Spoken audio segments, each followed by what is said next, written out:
Sinulog is a fiesta celebrating the Santo Niño of Cebu. People come to the city to pray, light candles, and dance to honor and ask favors from the baby Jesus. Long time ago, Cebu was populated by pagans, people who didn't believe in one God. But they believed in many things from whom they asked favors, to heal the sick, for rain, to have good harvest, and so on.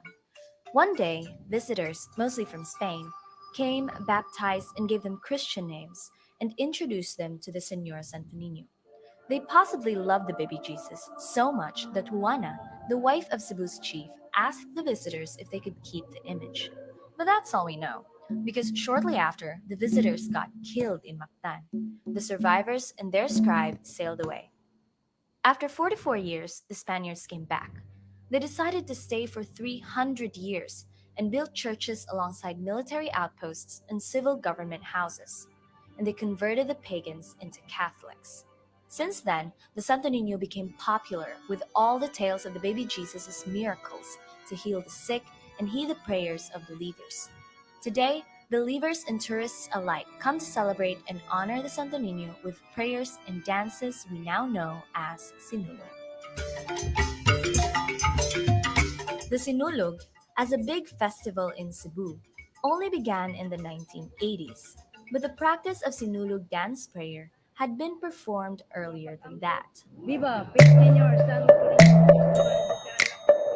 According to national artist and historian 𝗷𝗿liche, the Sinulog word as a dance in Cebu appeared in the contemporary Cebuano dictionary only in the last century. A 17th century Cebuano dictionary referred to Sinulog's root word sulug to mean water current or the island of Sulu. It also defines Sinulog as a Tausug woman's dress. The Tausug are the native people of Sulu. If any Tausug can hear the word Sinulog, they can easily relate to it because it sounds very familiar to their everyday usage of the word. We have a Tausug word sulug, which means current. We have a word, for example, siulug, which means to wear. Professor 𝗷𝗿liche of the University of the Philippines Institute of Islamic Studies writes about the history of Sulu. He speaks from the old trading landmark, the Chinese pier in Holo, Sulu. From 1200 to 1450, Sulu became the economic zone in the international sea trade. Products coming from outside, Champa, Java, before it will be brought to other parts of the country, it will first arrive here in this place. The influence of Sulu in the Visayas ran through the trading routes and principalities the Sultanate established in the western islands of the Philippines. The spread of cultures and practices accompanied the trade linkages across settlements in the Old World. Cebuano anthropologist and social historian Professor Jose Eleazar Bersales examined the writings of Antonio Pigafetta. Pigafetta accompanied Ferdinand Magellan, who represented Spain in talks with Cebu chief 𝗷𝗿liche in the 1500s. 𝗷𝗿liche had an advisor who was a Muslim. He is mentioned in Pigafetta. It is clear in Pigafetta that Enrique de Malacca talked with a Mohammedan.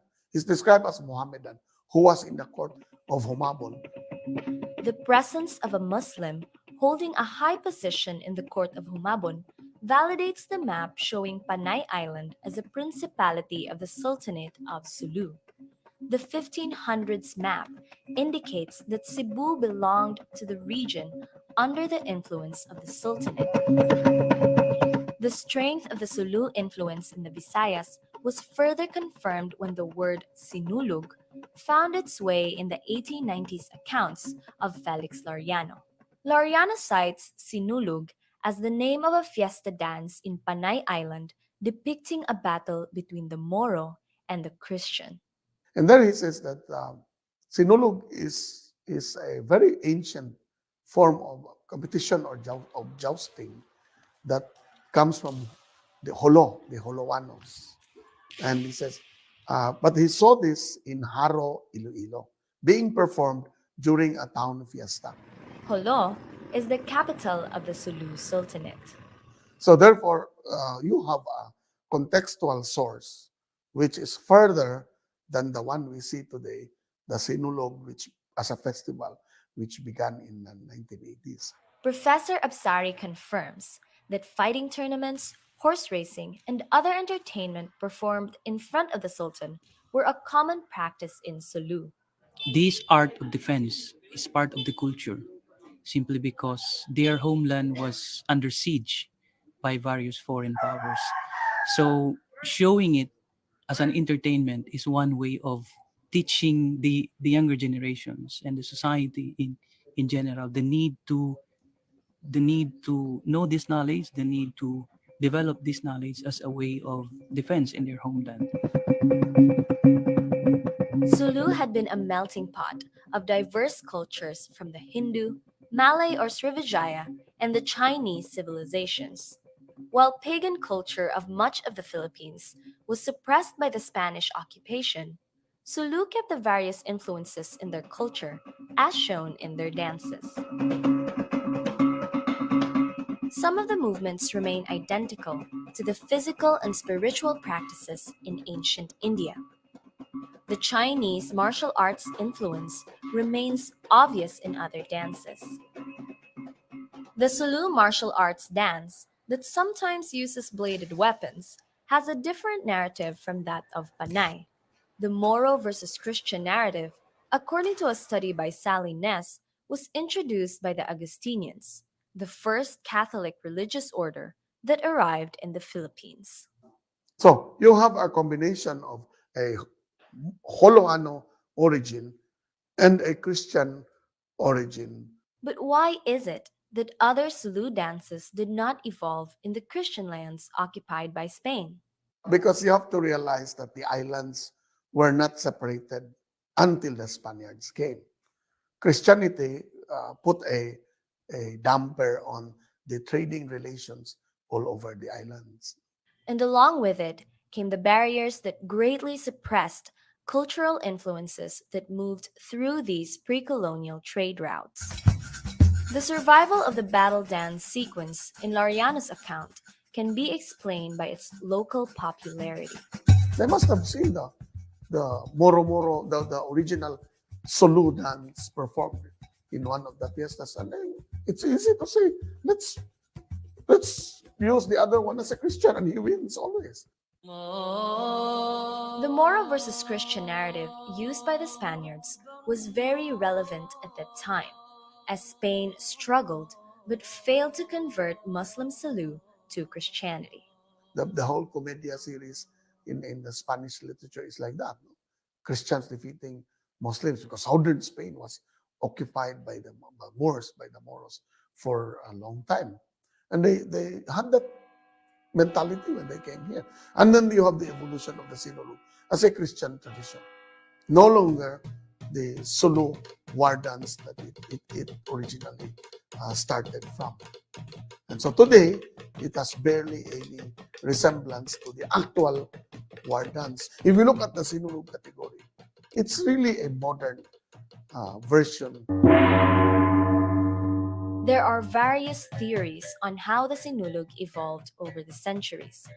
But from what we have seen in the studies we came across, we can say that Sinulog's evolution at a certain point in history was influenced by the culture of Sulu.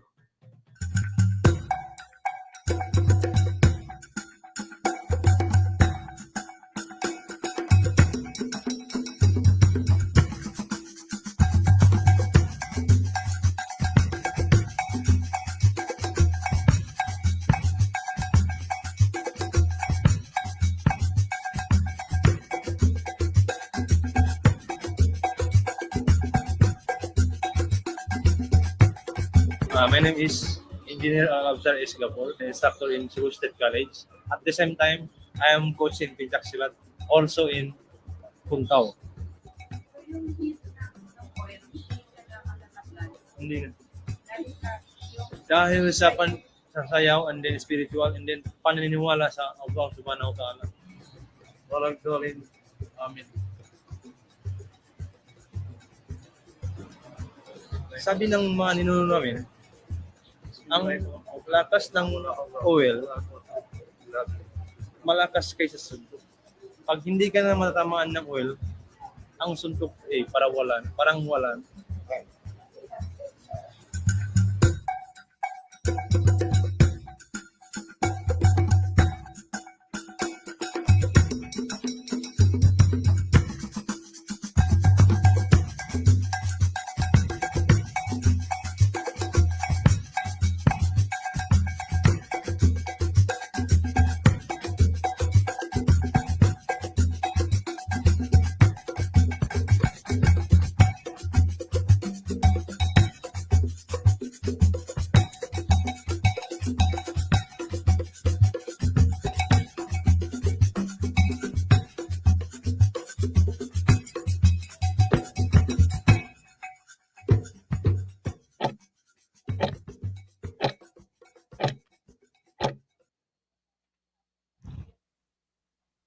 Assalamualaikum. Maayong hapon sa tanan. Pamgras the Cebu Heritage Hotel in partnership with the University of San Carlos Department of Anthropology, Sociology, and History, USC Center for Social Research and Education, USC Department of Political Science, University of the Philippines-Cebu Political Science Department, the University of Cebu Political Science Department, Talisay City College, Museo Sugbo or the Cebu Provincial Museum, the Central Visayas Association of Museums, Diyandi Heritage Center, and so on 2020 present to you this hybrid event celebrating the heroism of our ancestors. Bunu, Moro resistance against Spanish colonization. Maayong hapon once again. Welcome to our event today. Another heritage event journeying back to our history and journeying to the past, where we will witness this afternoon the sights and sounds of the resistance of our native Muslims in our archipelago against the Spanish colonizer. So we welcome all those on site. So we have the early birds, the University of Cebu Political Science Department. Thank you for coming early, and also they are still on time. The other students, I don't have their schools yet. So we have our partners this afternoon, the different schools in Cebu. So this is the first time after or during the pandemic that we have more schools in an event. So in the past, we only have one school as a partner during an event. So this time, so we have from the University of the Philippines Political Science Department. Asa na sila? Where are you? Oh, maayong pag-abot sa Pamgras. So we also have from the University of San Carlos Political Science Department, from Talisay City College. They are on their way. And also, we have with us those online. So we would like to greet those online. So we have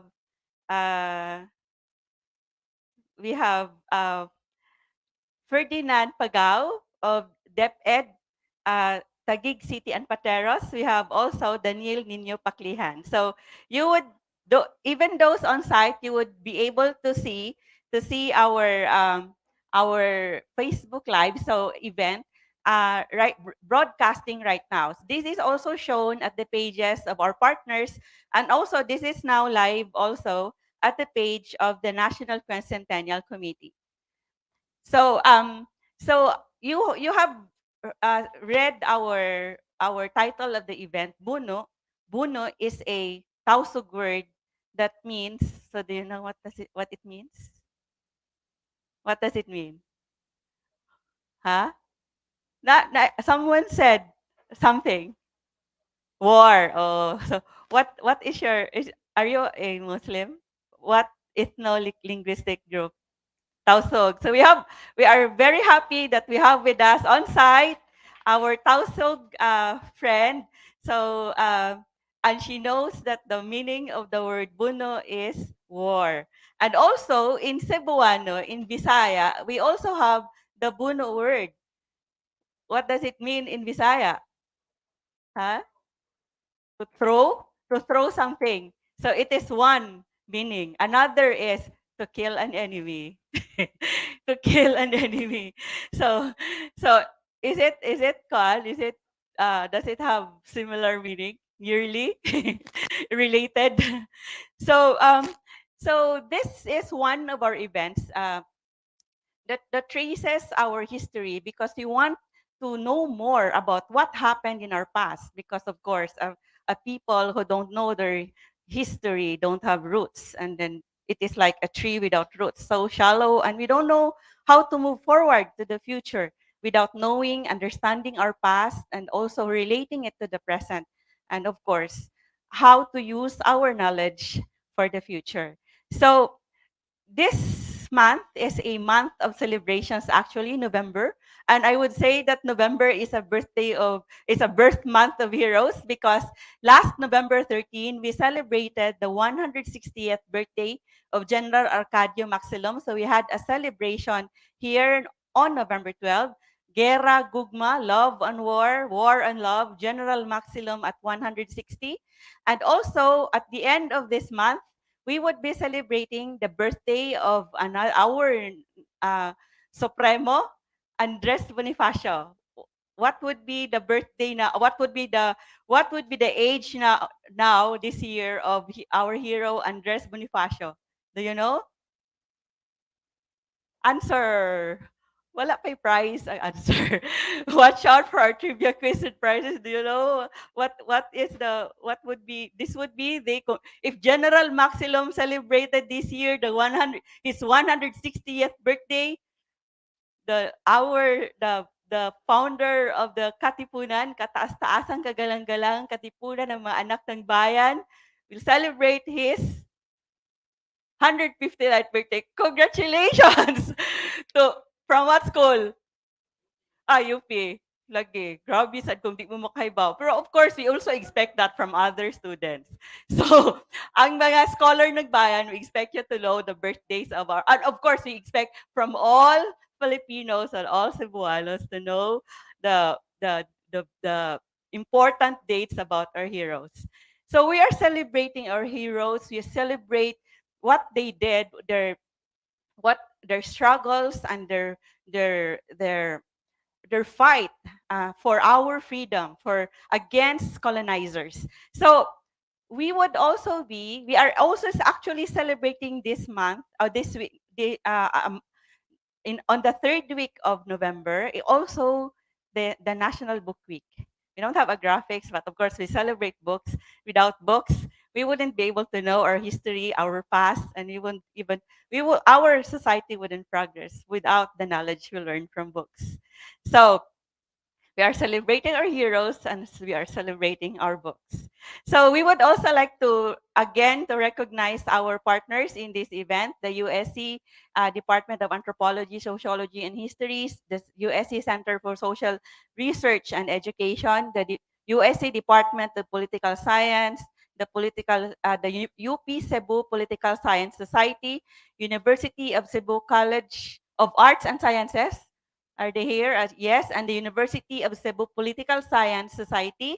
So we have the College of Arts and Sciences and the Political Science Society, and the Talisay City College, the Museo Sugbo, the Central Visayas Association of Museums, the Diyandi Heritage Center, and so on 2020. We also would like to recognize our participants who registered that they are joining this event online. So this is a hybrid event, and we have participants coming from the Mindanao State University in General Santos. We have a joining us from the University of Bohol, also from Aklan State University, from the UP Political Science Society, Ateneo de Zamboanga University.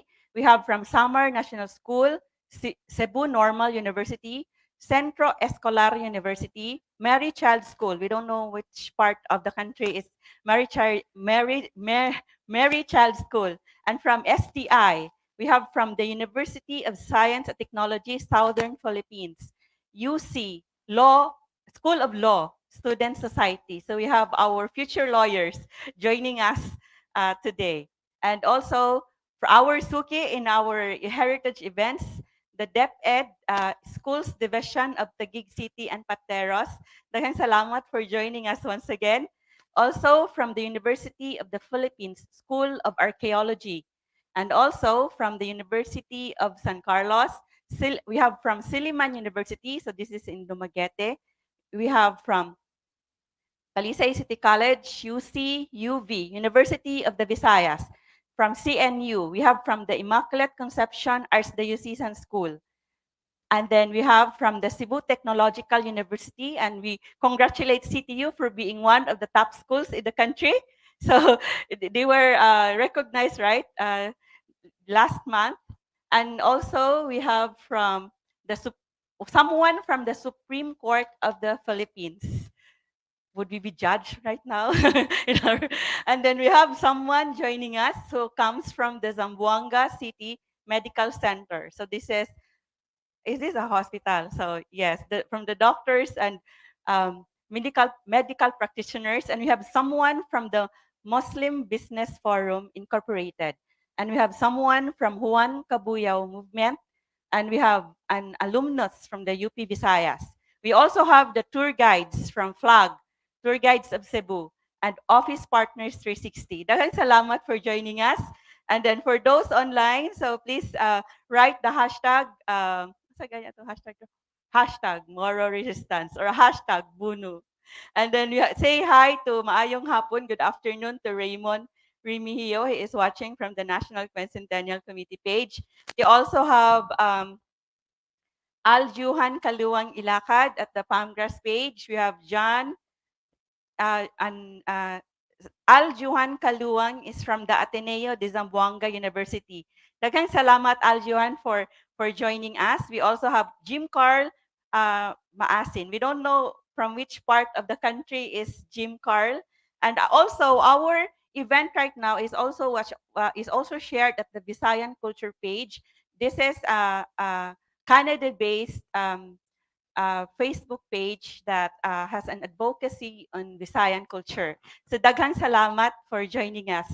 So this afternoon we will have exciting conversations with our panelists. So you already know our panelists based from our announcements, and we will also be screening a video about the Moro raids produced by Panelists, the Cebu Heritage Hotel. We shot most of the footage before the pandemic and also during the pandemic. And we will also have a Muslim attire contest. And the one who would win will win exciting prizes. And you will watch out also for the trivia quiz with prizes. You should listen to our discussion because there will be a trivia quiz with prizes. The first question is only for the on-site audience. And then the second question is for the online audience. And the third question is both for the on-site and online audience, but you would all be answering through the comment section of the Facebook Live event. So, excited na mo? Ready na ba ang tanan? Ready na ang tanan, makadaog. So, we also would like to inform you, hapit na gid, magsugod na gid ta. We would like to inform and invite you to our upcoming events on December 3. We will have our outreach and storytelling with children about our Cebu heroes. These are for the children with disabilities. We are partnering with the staff of an insurance company wanting us to help them distribute food for these children with disabilities. But Palmgrass always does not always just give food in our outreach programs. We also feed their minds. We tell them about the valiance of our heroes because, of course, the children are our future, the youth are our future. They should know about the story of our heroes, how our heroes fought to change their lives, and how our heroes changed society. So that is why we always make it a point that our events always have youth as our audience, online or on site, because why should we discuss history if not for us to learn about our past? and make this as our inspiration in working for a better future for all of us. So if we know the valiance, the bravery of our heroes, we would be inspired that the youth would be inspired in knowing their story, and in knowing their story, the youth would be inspired, and we expect that their example would would also motivate the youth to become better leaders in the future, to be like our heroes and lead this country, our society, to become a better place for everyone. Right? Nagwali na ko. So, of course, that is always our goal in our discussions. We just don't discuss, but we expect that there would be something good. We would be benefiting from our discussion, that everyone would be inspired by what we learn, inspired to make this country and society a better place.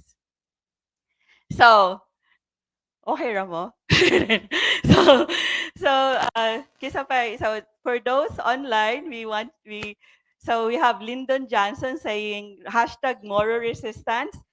We have Jim Carl saying the war in Cebu versus Japan event looks interesting.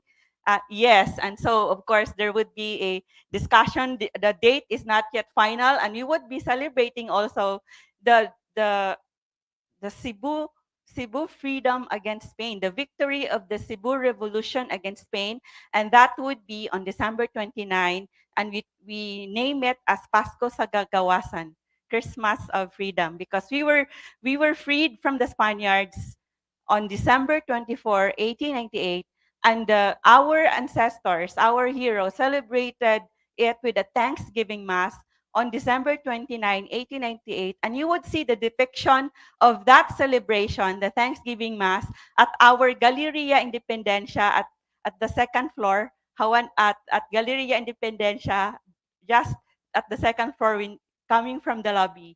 So there is a painting there depicting the the the the the, the Thanksgiving celebration of our Katipuneros, our magugubot sa Sugbo, for our freedom against Spanish colonization, against Spanish colonial rule. So, dili na ta maglangan. So now we would start. We would introduce our panelists. So before that, we would also be. Before that, we would like you to know that our highlights in our events this afternoon. One of the highlights is the Muslim attire contest. So they would be judged. May we show we have two of our Paris pa ni sila, nag-match sila. So we have Luella. What is she wearing? A Maranao woman. And then also we have 𝗷𝗁𝗃𝗃𝗁𝗃, also Maranao. A warrior. Is this a warrior? So, so stay tuned for the other contestants later. So there would be also questions given to them regarding what they are wearing. So now are all our panelists, online panelists, already around?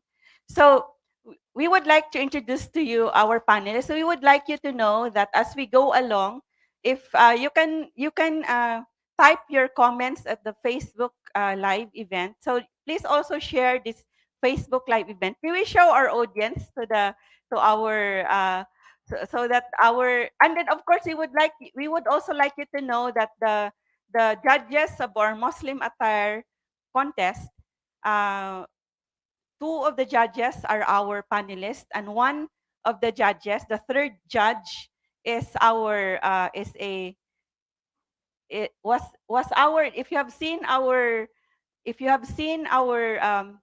our version, Pamgrass version of Sinulog dance, the dance master of that is our judge this afternoon. One of the judges, William 𝗷𝗁𝗃𝗃𝗁𝗃, naa siya?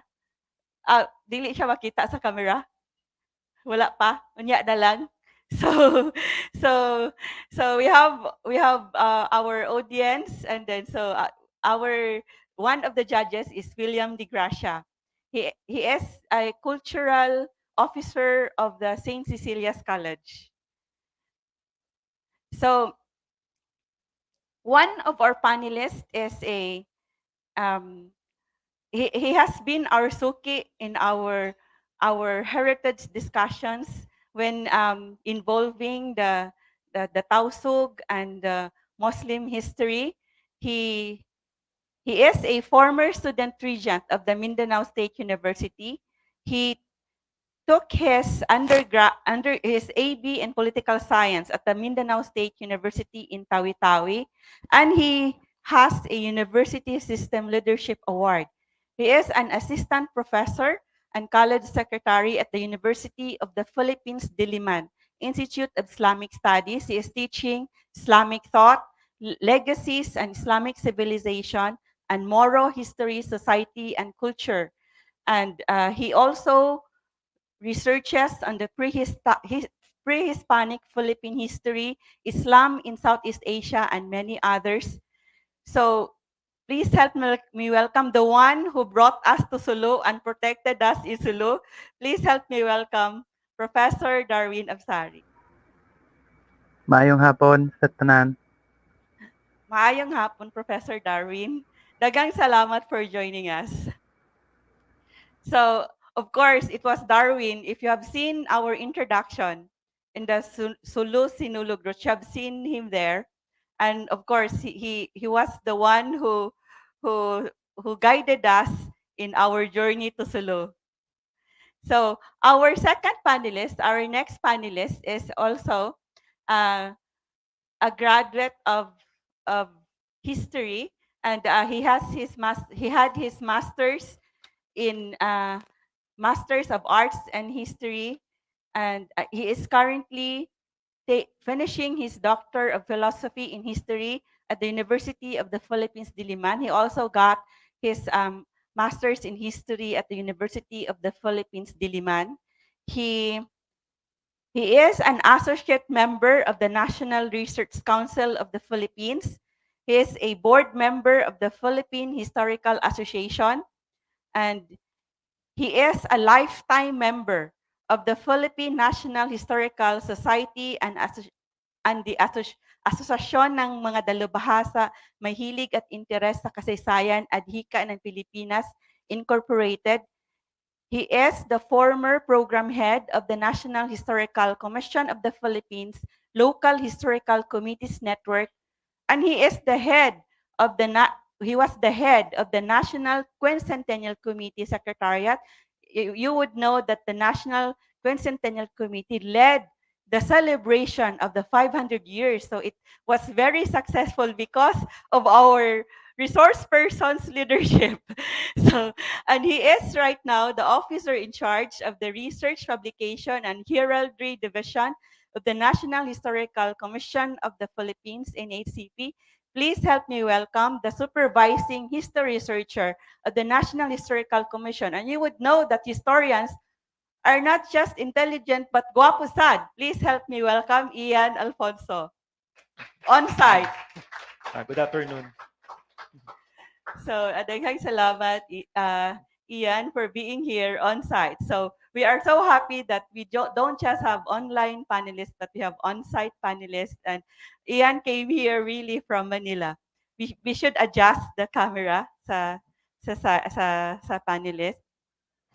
And then also, our third panelist is we have her with us for the first time, and we were really looking for a panelist, a Muslim woman to share with us the participation of Muslim women in the resistance against our colonizers. So we are so happy to have her with us. She got her master's in public administration in the MSU Sulu campus. She graduated Bachelor of Arts in Political Science in the Mindanao State University, Marawi. And she was the director for the Bureau of Peace and Conflict Resolution at the National Commission on Muslim Filipinos. She was a commissioner of the Bangsamoro Transition Commission from April 2013 to February 2016. She was a commissioner of the National Commission on Muslim Filipinos from 2016 to 2022, and she is a native of Sulu. Please help me welcome. We are so delighted to have her with us this afternoon. Please help me welcome 𝗏𝗏 𝗏𝗃𝗏. Ngayong hapon sa tanan. Assalamualaikum. You look so Waalaikumsalam. beautiful, 𝗏𝗏. Waalaikumsalam warahmatullahi. Yes, daghang salamat, magsukol. So, magsukol is a Tausug word for salamat. So, daghang salamat to 𝗏𝗏 for being with us. So, she looks so beautiful in her Muslim attire. So, we also have our participant here on site who also looks very beautiful. So, in her Muslim attire also. So, what's your name? Fatima. So we have her, Fatima. We have here with us Fatima, and she is also from University of San Carlos Political Science Department. From where are you? You are also from Solo. So, we were there. I was there in Sulu in 2019.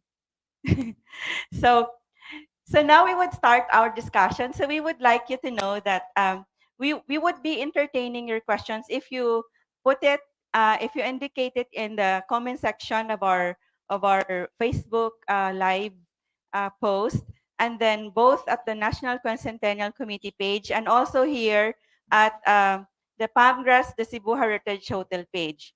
So Lyndon Johnson says belated happy birthday to the heroes, and then also, Merry Christmas.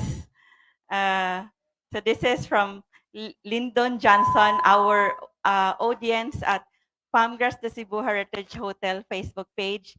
So we welcome also the Talisay City College teachers and students. Daghang salamat for joining us. Nakaapas ra gyud mo. So do we have si our panelist, si former the teacher. So thank you to the teachers. Daghang salamat for joining us. The researcher of the Talisay City College on the war of Cebu against the Spaniards and Americans. Our resource person in 𝗤𝗏 last November 12 is also here. Marvin Bascon, a teacher of Talisay City College. Daghang salamat for being with us also. So now we would now ask the questions to our panelists. We have these questions, and then we would also invite you to give your questions and your comments. We would be reading them as we go along. So this is a question for our panelist, 𝗏𝗏. May we show her?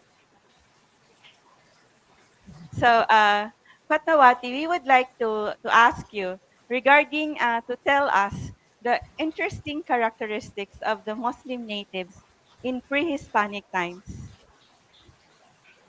Yeah, I will start now. Yes. Bismillahirrahmanirrahim. Assalamualaikum warahmatullahi wabarakatuh. Okay, so I did a very brief presentation PowerPoint to guide me on the discussion, and you were asking me to give a description, some sort of an outlook, a general outlook of the Muslim society in pre-Hispanic times. So I would like to mention first that during the pre-colonial times, we have no borders with other Southeast Asian countries, but particularly to this part of the, shall we say, territory of the present-day Philippine archipelago, we had already sultanates and other fiefdoms, principalities that were ruled by Muslim rulers. So particularly, there were and there are still 13 ethno-linguistic groups of native Muslims in the entire archipelago. So, of course, most of you will know already that there are Maranaos, Magindanaos, Tausug, Siyakan, Sama, and the Sama is further divided into subgroups. Wherein we have the Molbog, we have the Mapun, and we have the Samalaud, which is presently called the Bajau. So you can go to some literature regarding the 13 ethno-linguistic groups of Muslims in the archipelago. Now, how does it look like? At this point in time, the communities of Muslims were already ruled by datus and in smaller communities. By 1450, year 1450, there was already a sultanate, and I will go forward to mentioning the first polity in this archipelago, in the present-day Philippine archipelago, and that first polity would be the Sulu Sultanate that was founded in 1450 by 𝗔𝗍𝗄𝗄𝗃 𝗔𝗍𝗄𝗃. And then later in the Maguindanao Sultanate was founded in central Mindanao. So we had two sultanates, and we have princely states, the pangampongs of the Lanao area. The Maranaos will call it Pat Pangampong. So how does it look like? These are like, when you look at the Sultanate of Sulu, it is like a nation of alliances, meaning all the other smaller communities were rallied all together under the Sultanate. And the area, in terms of geographical domain, it would run from North Borneo to the Sulu archipelago that includes present-day Tawi-Tawi and Basilan, and then the coastal areas and some parts of the hinterlands of the Zamboanga Peninsula and southern Palawan. So how do we determine that? When I was director of the NCMF for Peace and Conflict Resolution, I went around to ask the different forms of conflict resolution, and these are all based on law, which the Sultanate of Sulu had in that earliest period, because the Sultanate of Sulu, among the characteristics of this sultanate is that they have a system of laws, which they call the Diwan.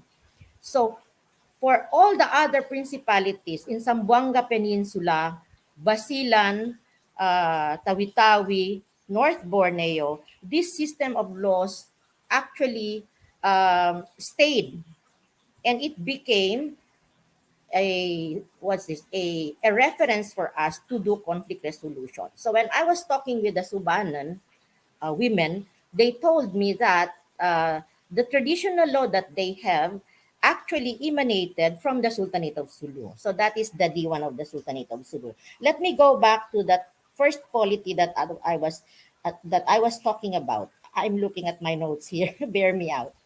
So Yes. so the first polity was the Sultanate of Sulu, and the characteristic is that that area, that domain, I would use the term domain because, well, roughly at that time in Southeast Asia, there were no borders. So I don't want to talk of territories. I want to refer it as a domain. As I have mentioned, would be the Sulu Archipelago, North Borneo, Zamboanga Peninsula, and Southern Palawan. And then this is a nation of alliances, of communities that were ruled by local chieftains, and they were given titles as Panglima, Orangkaya, Maharaja, and the Pahalawans are actually the guards, who will stand as security to the Sultanate. And then they have a system of laws called the Diwan, and they have very vibrant trade. So of course, so many authors, especially that one in the Sulu zone, described the economic activity of the Sulu Sultanate at the time. And most importantly, they have diplomatic ties, particularly with China. So the diplomatic ties are now being revived now. So that's how the earliest polity and the other princely states look like. In the Lanao area, there were pangampongs. There were 4 princely states, and then Maguindanao had a sultanate also. So that was you could imagine the earliest communities that we had. So as far as you look at it, in 1450, the most developed nation state of the time was the Sultanate of Sulu. And Daghang then, salamat. Yes, daghang salamat, Fatmawati, for sharing with us those sultanates and also the kingdoms, the fiefdoms in pre-colonial times in Mindanao. So we would be asking also, we'd also like to ask our professor from the UP Diliman Institute of Islamic Studies, also to give us some highlights of the Moro way of life, or the native Muslims way of life in the pre-Hispanic period. So maybe we have Professor Darwin. Magandang Yes. hapon. Yes. Gaya ng na-discuss ng aking kasama, sa panahon na iyon, ang Sulu, Maguindanao, and to some extent Lanao areas actually reached the proportion of a city. It was like the pinnacle of their civilization. Meron na silang school, meron na silang system of writing and reading, and they were also engaged in an international sea trade. I'd like to mention in particular yung relationship nila sa mga early Filipinos, although wala pang Filipinos noon.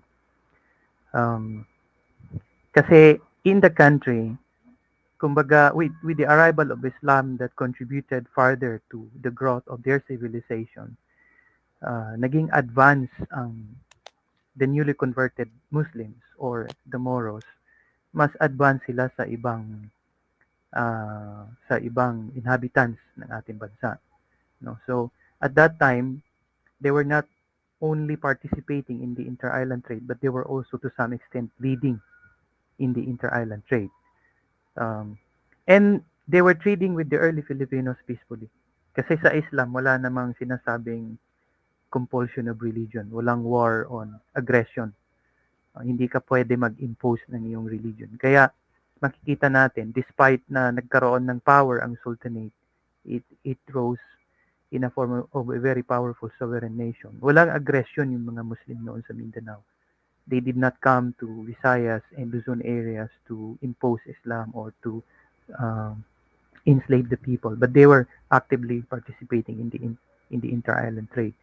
At nakita ito ng mga iba't ibang historians at saka mga travelers and writers. For example, in fact, even earlier, no, in 1011, when Butuan sent tribute to China, along with the king of San Malan, the tribute bearer was a Muslim.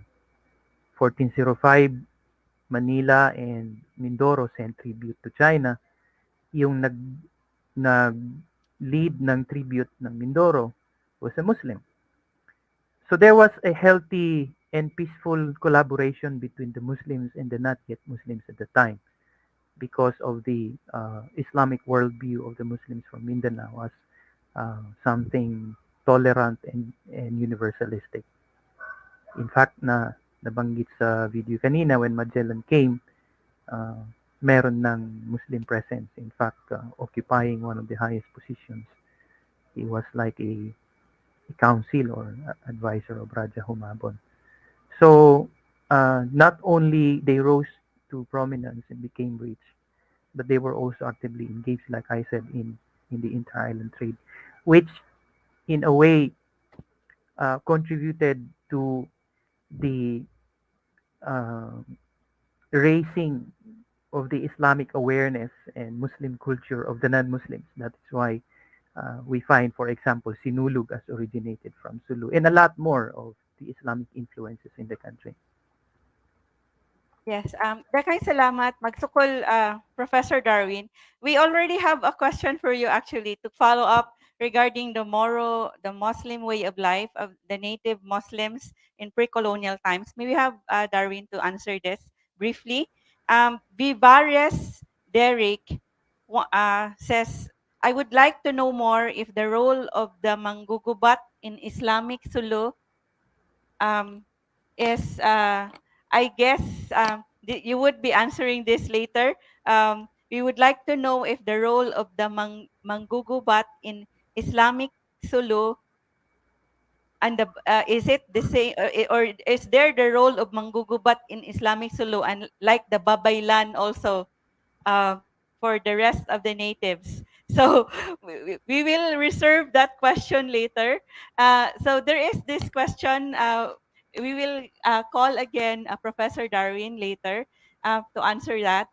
And we have this, I think, I guess, did Fatmawati already discuss this? Or may we have her again elaborate on the, to describe the first polity? So of course, the first polity is Sulu. And to describe the fiefdoms in the southern part of the archipelago. May we show her slides? Yes, I'm referring to the fiefdoms that are actually ruled by the Panglimas and the Ōrangkayas and the Maharajas. These are communities because, well, at the time we don't have technology to connect them all. So they are like in coastal areas who are on their own,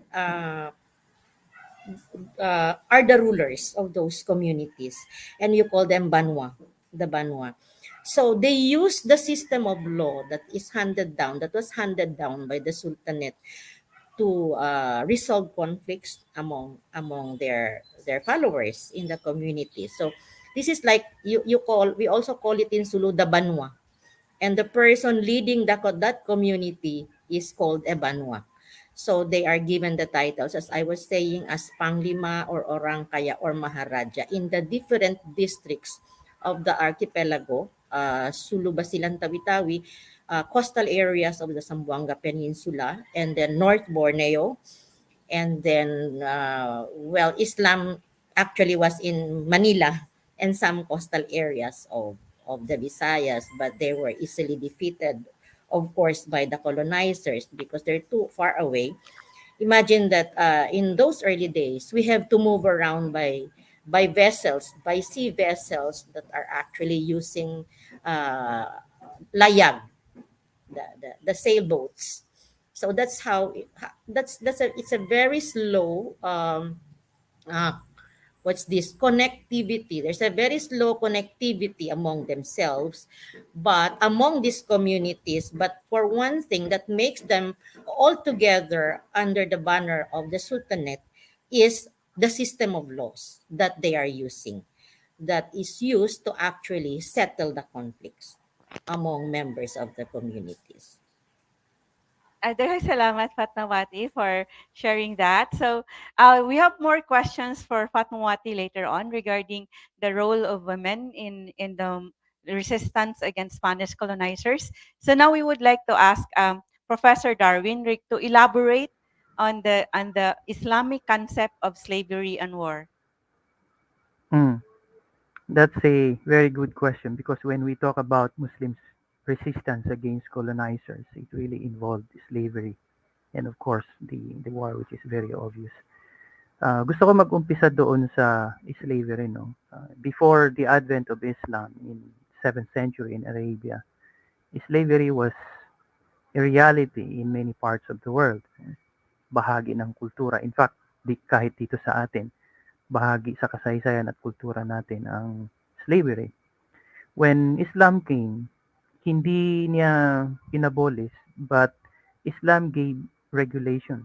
There are many Quranic verses relating to how slaves and slavery should be regulated. And oftentimes, it is always attached to the concept of good deeds. Say, for example, bahagi ng zakat, ng charity acts of the Muslims, ang pagpapalaya ng isang slave. Bahagi ng pagpupuno sa iyong kasalanan ay ang pagpapalaya ng slave.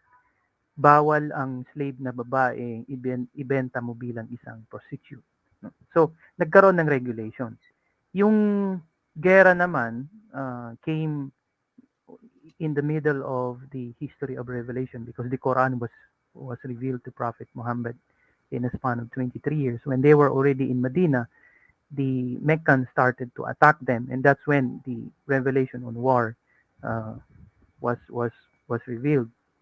Pero malinaw sa Islam yung mga batas patungkol sa gera. Unang-una, malinaw na ang gera sa Islam ay defensive.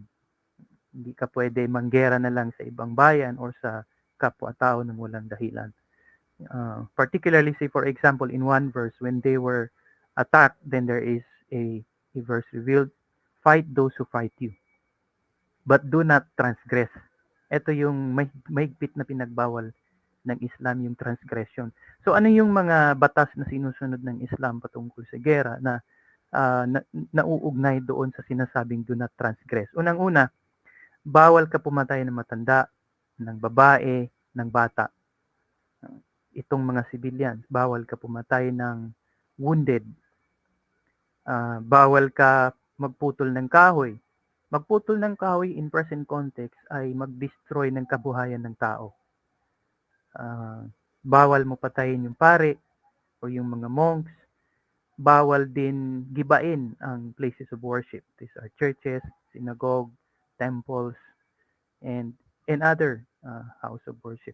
So mahigpit na pinagbawal yun. Kasi mas mahalaga sa Islam yung pagprotekta sa buhay kaysa sa pagkitil sa buhay.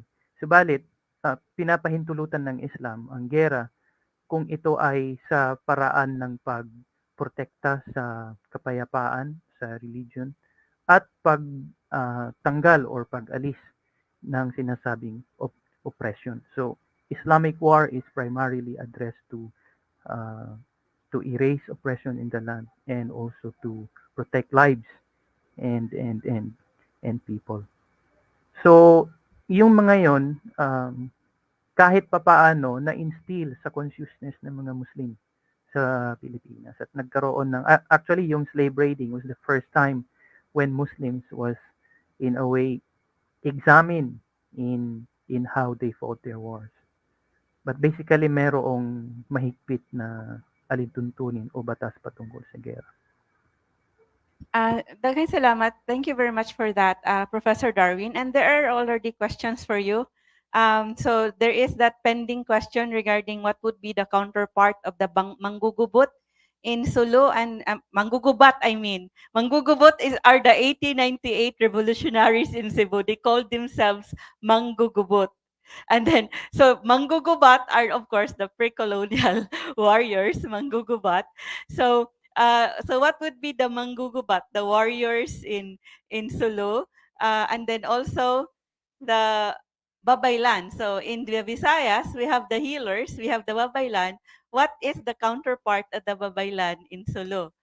And so after this question, you still have one more, Professor Darwin. We show Professor Darwin. So what would be the counterpart of the warrior? I mean the manggugubat, which is the warrior in Sulu. Yung mga mangugubat, actually sila yung mga slave raiders. Some of them were commissioned by the Sultan. Some of them operated on their own. Their role in Sulu, particularly in economy, because slave raiding really contributed a lot to the growth of Sulu economy when, especially in the 7th to 18th century, when manpower was needed, when Sulu was engaged in a triangular international activity with China and Europe.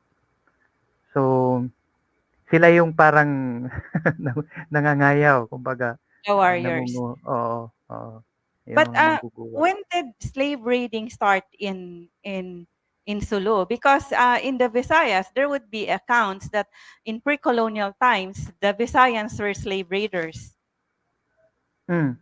Well, unang-una, malinaw sa kasaysayan bago dumating ang Kastila, walang slave raiding ang mga Muslim na ginawa. Ako, in my research, I don't know if mayroon pang ibang data na hindi ko na-access. Wala akong nakitang mga accounts na nagsasabi nagkaroon ng...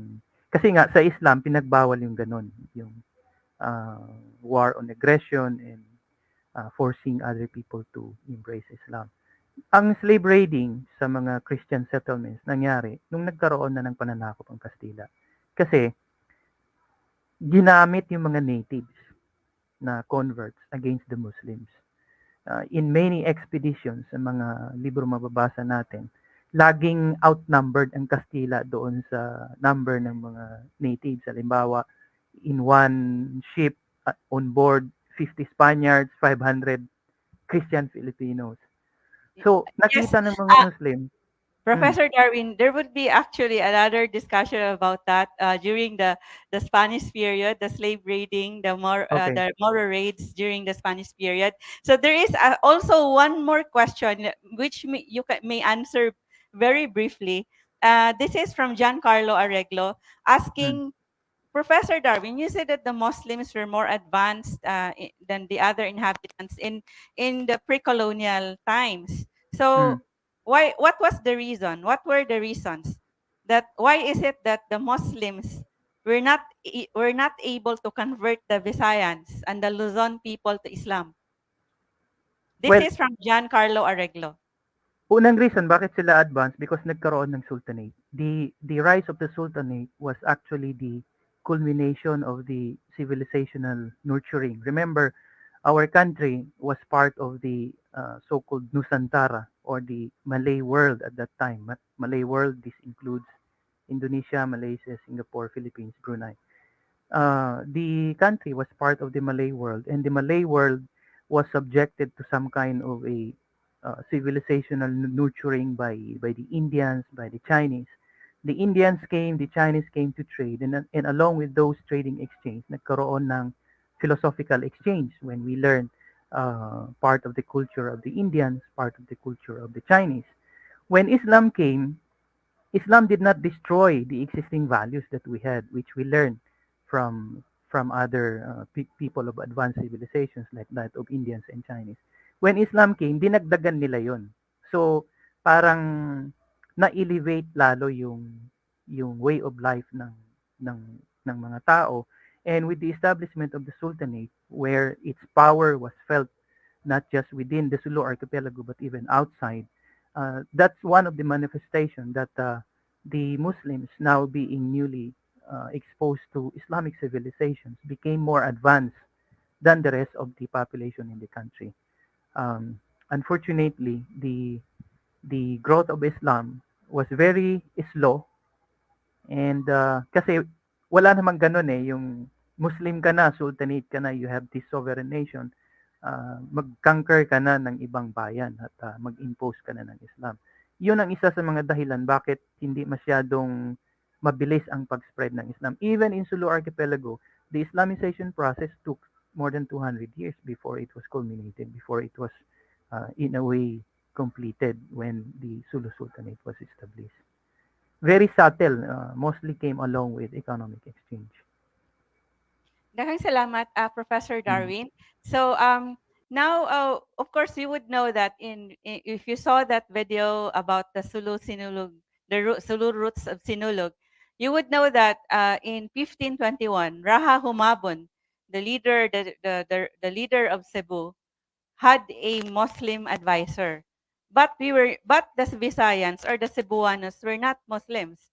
Even during that time, so he had an advisor who was a Muslim, but they were also babaylanes. We had the Cebuanos had already a solid pantheon of beliefs. They were animists. They had babaylanes, healers, and they were slaughtering a pig. At the same period, when 𝗷𝗿 had a Muslim advisor. So that was how open Cebu was, or even the trading relationship and the relationships among peoples in the archipelago. So now we know about the background, about the pre-colonial Muslims way of life before the Spaniards came. Of course, we know that 501 or 500 years ago, the Spaniards came and they were defeated in the Battle of Mactan. On what date? On March. When was the Battle of Mactan? Huh?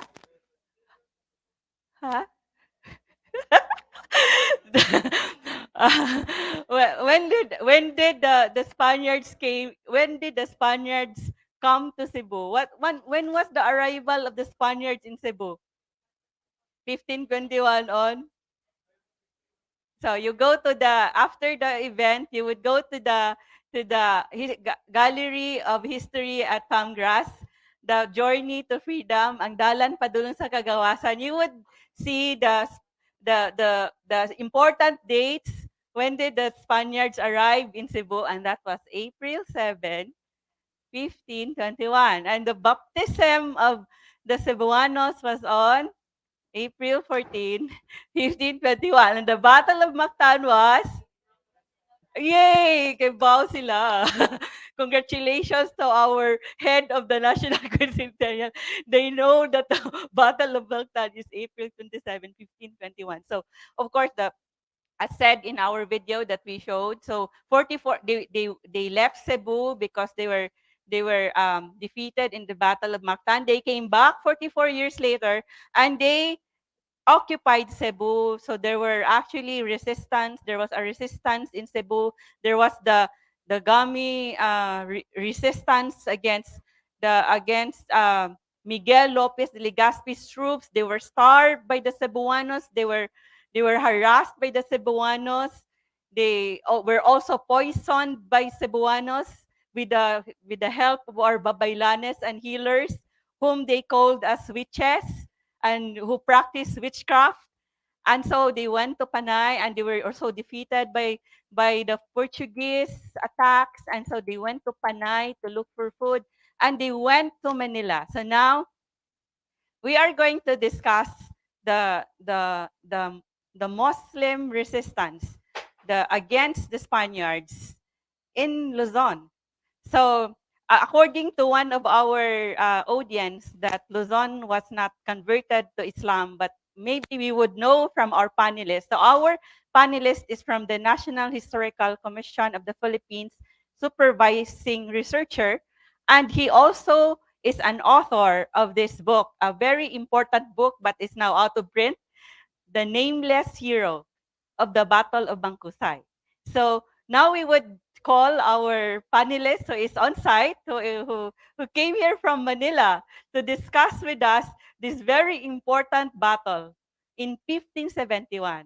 So the Battle of 𝗵𝗂𝘂𝘂. May we have National Historical Commission of the Philippines, 𝗍𝗏. Good So afternoon. Ian, we would like to know about the Battle of 𝗵𝗂𝘂𝘂. Please tell us more about this very important battle, and why is it that only a few people know about this battle? Okay, good afternoon. So before that, let's contextualize first the Battle of 𝗵𝗂𝘂𝘂. So this was the year 1571 when the Spaniards moved to Luzon for the first time. This was their second time to Luzon, because prior to 1571, 1570, Legazpi instructed his men to confirm the existence of this island named Luzon. Because back in 1521, when Magellan, the remaining crew of Magellan, continued their voyage to Moluccas, while in Zamboanga, the present-day Zamboanga, they heard about this place called Luzon. But they did not dare to proceed to Luzon because it was quite far from Mindanao, and their journey was to locate Moluccas, diba? The Spice Island.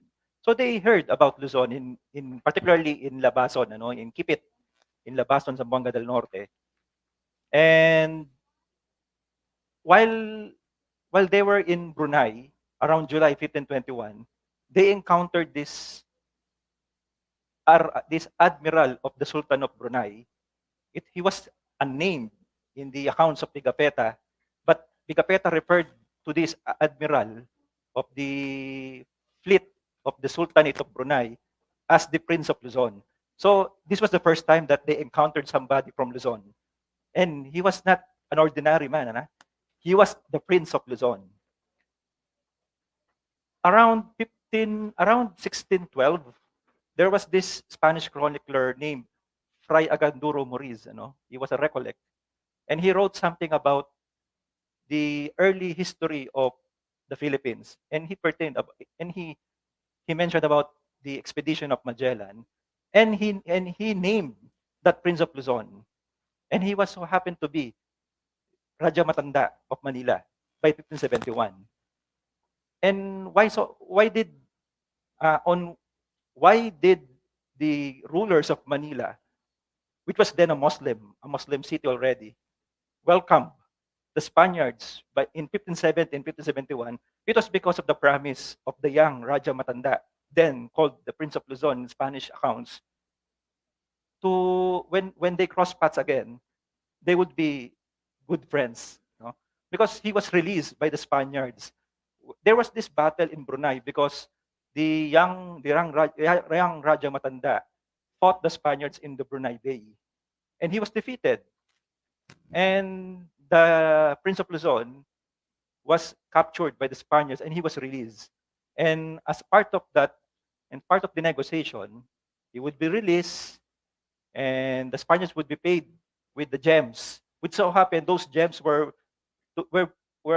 brought by the Prince of Luzon as dowry, because he was about to marry a relative in Brunei. So 50 years later, that was 1521, 1571, 50 years later, he would be meeting again the Spaniards, and then he welcomed them. There was even in 1570, when the first encounter between the Spaniards and the rulers of Luzon, it was a cordial one. There was a sandugo, like the sandugo here in Visayas. So up to Luzon, there was sandugo, there was a blood compact, and a blood compact happened between Raja Matanda and Martin de Goiti, the leader of the expedition sent by Legazpi from Panay to Luzon in 1570. Unfortunately, the heir to the throne of Luzon, which was Raja Suliman, as we know him, Raja Suliman, broke the treaty between Raja Matanda and de Goiti. What Suliman did, he expelled the Spaniards out of Luzon in 1570 and burned Manila. On what reason? Because Suliman he was pretty sure that the Spaniards would later return to Manila and might as well destroy Manila para wala nang pakinabangan ng mga Kastila.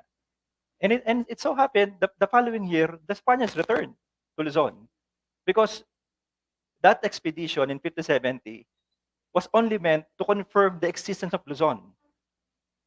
And it was here in Cebu where Legazpi in 1565 confirmed that Luzon was a entrepot. When we say entrepot, it was a city or a place where Chinese goods were being disembarked and distributed to various places, Visayas, Mindanao, up to Molucas. So there was a trading happening in Manila. So Legazpi was curious, what was Luzon? And at that time, Legazpi had a problem here in Cebu, in the Visayas, because of the frequent attacks of the Portuguese. As we all know, the Philippines was being contested by the Portuguese as part of their territory. And here comes the Spaniards, bigla lang sa sumulpot sa Pacific, and then they claimed the Philippines. So Legazpi requested the reinforcements from Mexico, but it did not arrive. So the tendency evacuate somewhere else. And the first place they evacuated after Cebu was Panay.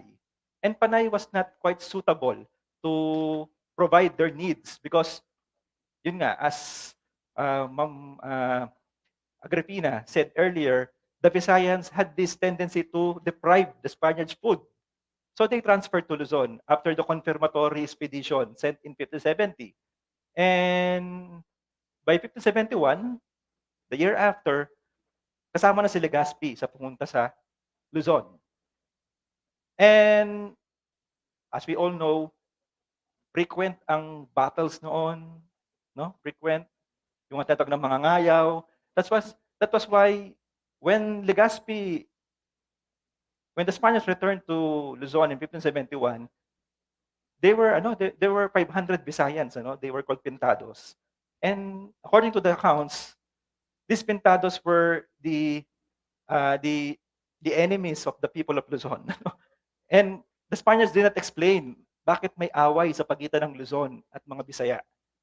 And there's this historian, Dr. Vicente Villan, who is from Antique, I think, from Antique or from Capiz, who explained na frequently raided ng mga Bisaya ang Luzon. So the tendency, may galit ang mga taga Luzon sa mga Bisaya. And hanggang ngayon naman, di ba, there is this indignation between the Tagalogs and the Visayans, and the Spaniards recorded that animosity between the two ethno-linguistic groups.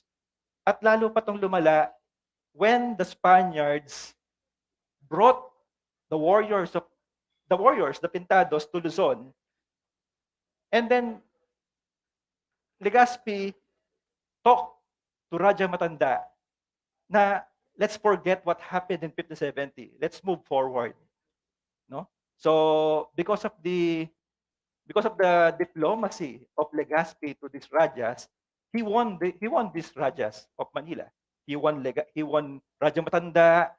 He won also the sibling of 𝗷𝗂𝗪𝗃, who was the ruler of the opposite kingdom called Tondo.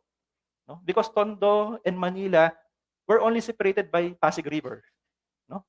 So again, two Rajas became friends of Legazpi. And the only remaining one to be befriended by the Spaniards was Raja Suliman, who led the expulsion of the Spaniards in 1570. And they actually triumphant in winning the young Raja Suliman. So again, this was the context of 1571 in Luzon. So what about the Battle of 𝗵𝗂𝘃𝗃? Can we share the screen? Okay, share the slide. It's already shared. It's not yet for me to move the slides. You can move it It's there. well here it is it is Arrow na lang. okay. But in the online it's not moving. Wala pa ma-move here. Delayed.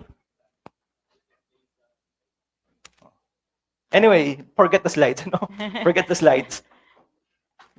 When Legazpi won the Rajas of Manila and Tondo, their relatives north of Manila Bay, Pampanga and Bulacan, which were then also part of the Muslim territories, along in the surroundings of Manila Bay.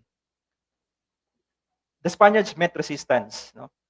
These people, these communities north of Manila Bay did not want the Spaniards in Luzon.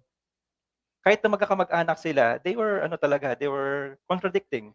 In fact, a son of Lacandula and two of his nephews launched an armada against the Spaniards in 1571. And they were led by this unnamed general, a Muslim general from Macabebe. Macabebe now is a town in Pampanga.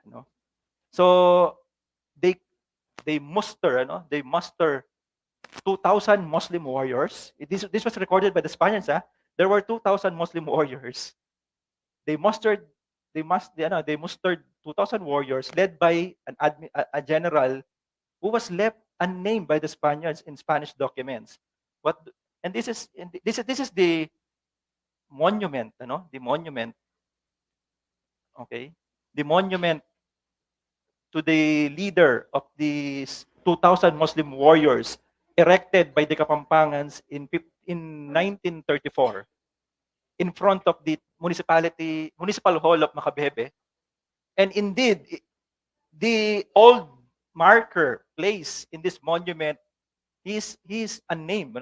He is only referred by the people of Pampanga as to the king of Macabebe, because the Spanish documents did not name him.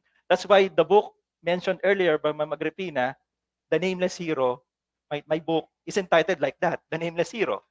So for you to have an idea of the movement of the Muslims during this resistance, these reactions of the Muslims of Manila Bay, Up north, you can see the towns of Macabebe, now a part of Pampanga, and Hagonoy, now part of Bulacan. Hagonoy, Bulacan, as we all know, this is Tagalog. This is a Tagalog town. And then Macabebe is a Kapampangan town. They are only separated by Pampanga River. So come to think of it, two ethno-linguistic groups are sharing the same territories. They were ruled by one clan, no? And then they were the ones who resisted the Spaniards for the first time. I mean, this is the second resistance because of 1570. It was led by 𝗷𝗂𝗄𝗎. But in 1571, 𝗷𝗂𝗄𝗎 became a friend of the Spaniards. So on June 3, 1571, Battle of 𝗷𝗂𝘁𝗳 happened off the shore of Tondo. No? So 𝗷𝗂𝘁𝗳 is now an extinct place name in Tondo. And actually, Tondo, this place called 𝗷𝗂𝘁𝗳 is now under Port Area Manila. Kasi nag-expand ang Manila, no? It was reclaimed. So now the 𝗷𝗂𝘁𝗳 is no longer on the map. It's now the Port Area Manila, no? So imagine when you are in Port Area Manila or in the Quirino Grandstand, in Roas Boulevard, you are actually standing in the previously waters of Manila. It was reclaimed by the Spaniards, So wala na sa mapa yung 𝗷𝗂𝘁𝗳. So and then before the battle, Legazpi wanted to bribe the Muslim general from Macabebe to stop fighting with them, because Legazpi wanted peace, just wanted to establish linkages with the rulers of Manila.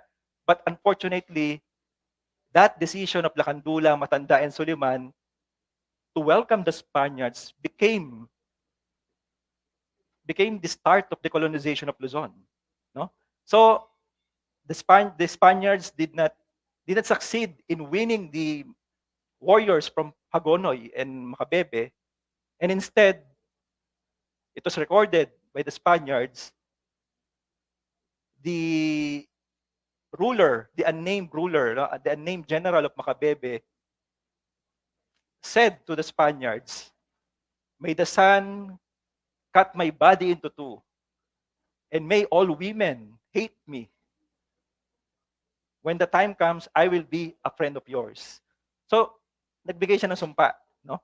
May the sun cut his body into two, sabi niya, and then may all the women hate me, no? Because if you will analyze the quotation, that line uttered by that nameless general from Macabebe, even before the Spaniards came, our ancestors had this high regards to the women, because he referred to the women, kahiya-hiya siya kapag siya nakipagkaibigan sa mga Kastila before the eyes, sa mata ng mga babae. And after that, the nameless, the unnamed commander, Muslim commander of Macabebe, jumped from the window of the house of Lakandula. Lakandula was the host of that meeting. And instead of getting bumaba sa bahay ni Lakandula, imagine ito sa kubo, tumalon siya sa bintana just to show the Spaniards how audacious he was, And then after that meeting, the battle ensued. And that was on June 3, 1571. No? And it happened in Manila Bay. So, after the Battle of Mactan, 50 years later, there was another battle called Battle of 𝗷𝗂𝘁𝗳. And almost none of us know of this battle. Wala nakakaalam sa atin. Yan. So, unfortunately, these 2,000 warriors were defeated by the Spaniards because of the ammunitions. Because our ancestors did not have with them, we did not have yet guns at that time. But I don't know, because in 1521, there were already, the Pigapetta already documented guns among the Muslims of Mapun, of Tawi-Tawi, the Mapun, the Cagayan de Sulu. How come that the technology of guns did not arrive in Luzon by 1571? But they were already their worships called Karakowa. These are the Karakowas, you know. Karakowas was the, was the, it's like the, the going merry of Monkey Dalupi, but this is the recorded, this is the recorded, this is how the Spaniards are depicted, illustrated the worship of our ancestors. It was actually a Moluccan, a Moluccan worship from Moluccas. So, according to the records, if a community had one Karakowa, it already meant that that community had this power to attack communities. And mind you, these people from Hagonoy, these warriors from Hagonoy and Macabebe had 40 Karakowas that attacked the Spaniards in Tondo via Manila Bay in 1571. So, medyo established na talaga yung ating warfare at that time. And each Karakowa was mounted with dantakas or cannons, Cannons. So yun lang yung pumuputok sa kanila.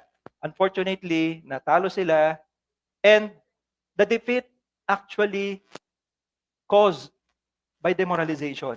They saw their leader, the unnamed Muslim general from Macabebe, fell in the battle because his Karakowa was leading the other Karakowas. Diba? So, the tendency, he would receive the hit. The arquebuses, the rifles at that time were called arquebuses, or harcabus, and he fell in the battle.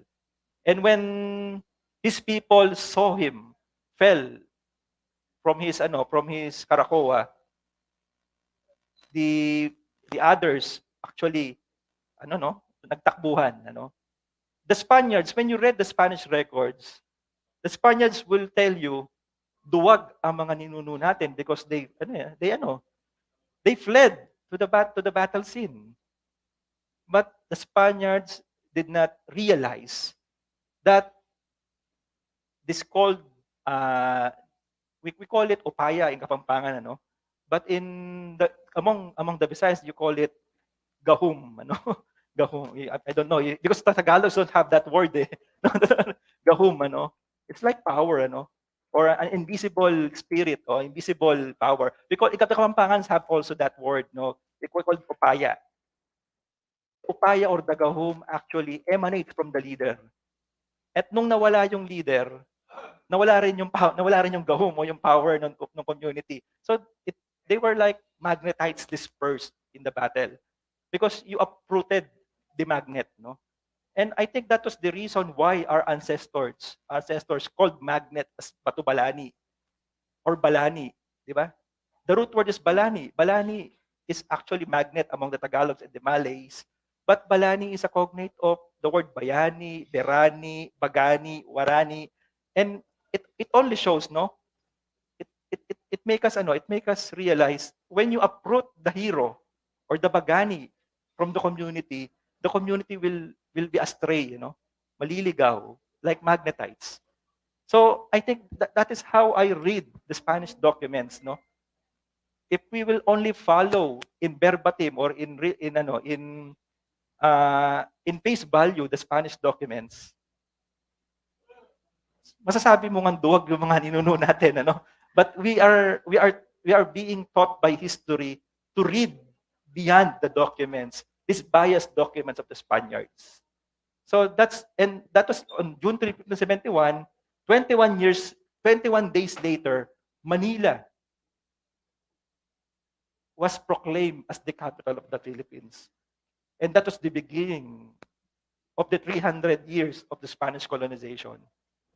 So, Daghang salamat for telling us this very dramatic and blow-by-blow account of that Battle of 𝗷𝗪𝗄𝗳, how our ancestors fought against the Spaniards and how this nameless hero resisted and also really showed his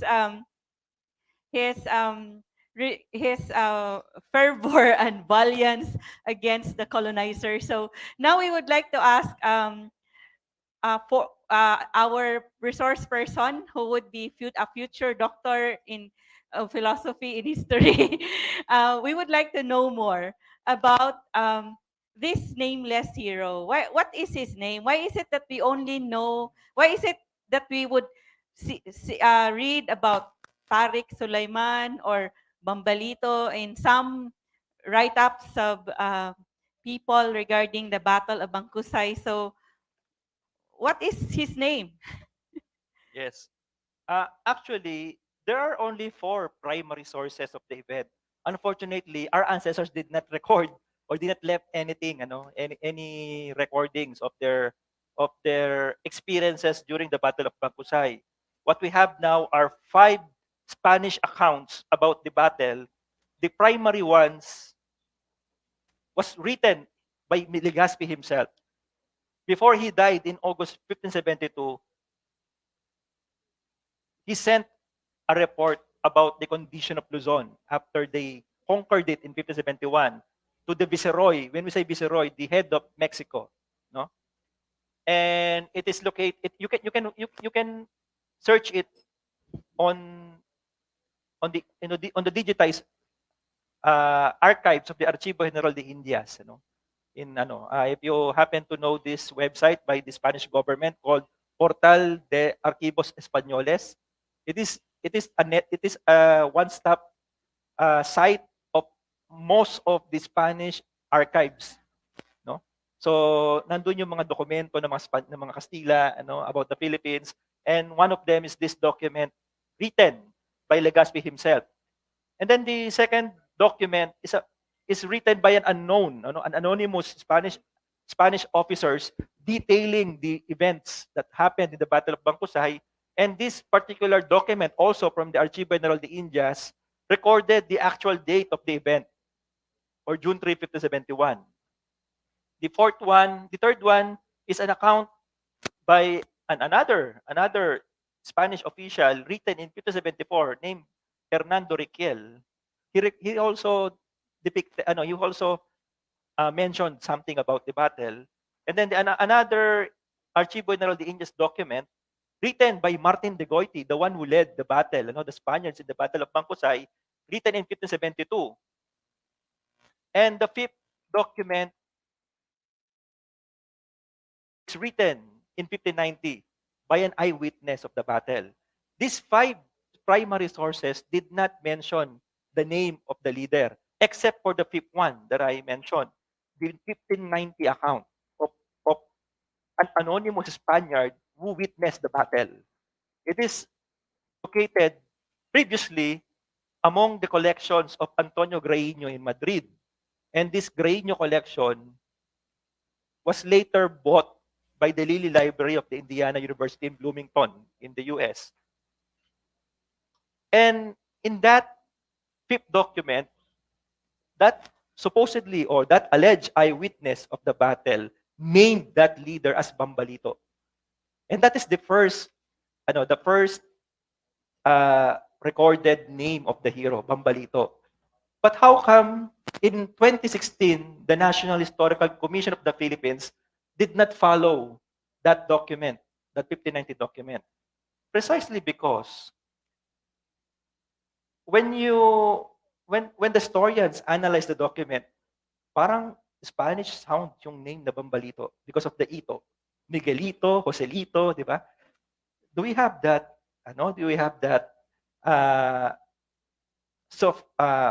suffix in any Philippine languages, no? We only acquired that kind of suffix from the Spanish orthography. Miguelite, Joselito, kung babae yan, Joselito, Josefina, di ba? Miguelina, whatever. So, Spanish sounding yung name. And then, we consulted one of the earliest Kapampangan dictionary written in 1532 to identify if there is a Kapampangan word, Bambal or Bamba. Unfortunately, wala. So, even in the Visayan, in the Ilocano, Tagalog, we don't have that word Bamba. And apparently, Bamba is a Spanish word for crazy. Di ba? Crazy. So take a look at this document, document. this dictionary written by Stevens, what is his full name? This is the entry from John Stevens. John Stevens was a 18th century half British, half Spaniard lexicographer, no? And he wrote a dictionary, a Spanish dictionary, and he mentioned about the word bamba. Actually, this is how he contextualized the word bamba, and it means crazy, There was this Visigoth king of Spain named Bamba, and that was the origin of the word bamba. And when I visited Spain in 2019, this is King Bamba, in front of the Palacio Real of Spain. Of Spain in Madrid. So there is indeed a king named Bamba, no? I think he became a king around 630 AD. And his name was the origin of the word Bamba. So when you analyze the name Bambalito, it will give you the meaning little crazy or little fool. So matitiis nyo ba na tawagin natin tong leader na to na maliit na baliw?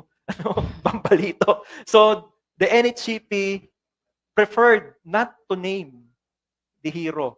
Just let him be remembered as he was recorded through his feats.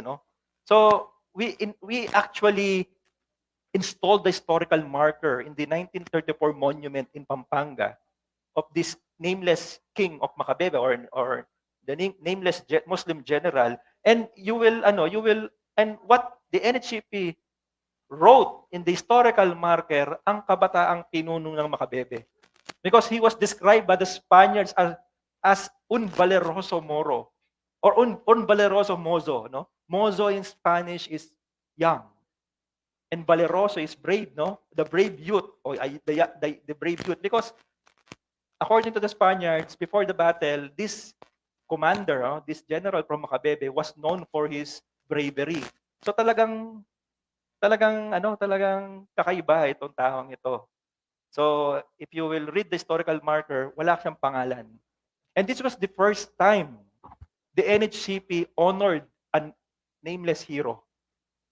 We did not honor before a nameless hero. Ito lang for the first time. So pagdating ng 1905, there was this propagandist named Pedro Paterno who wrote a 2-volume Historia de Filipinas.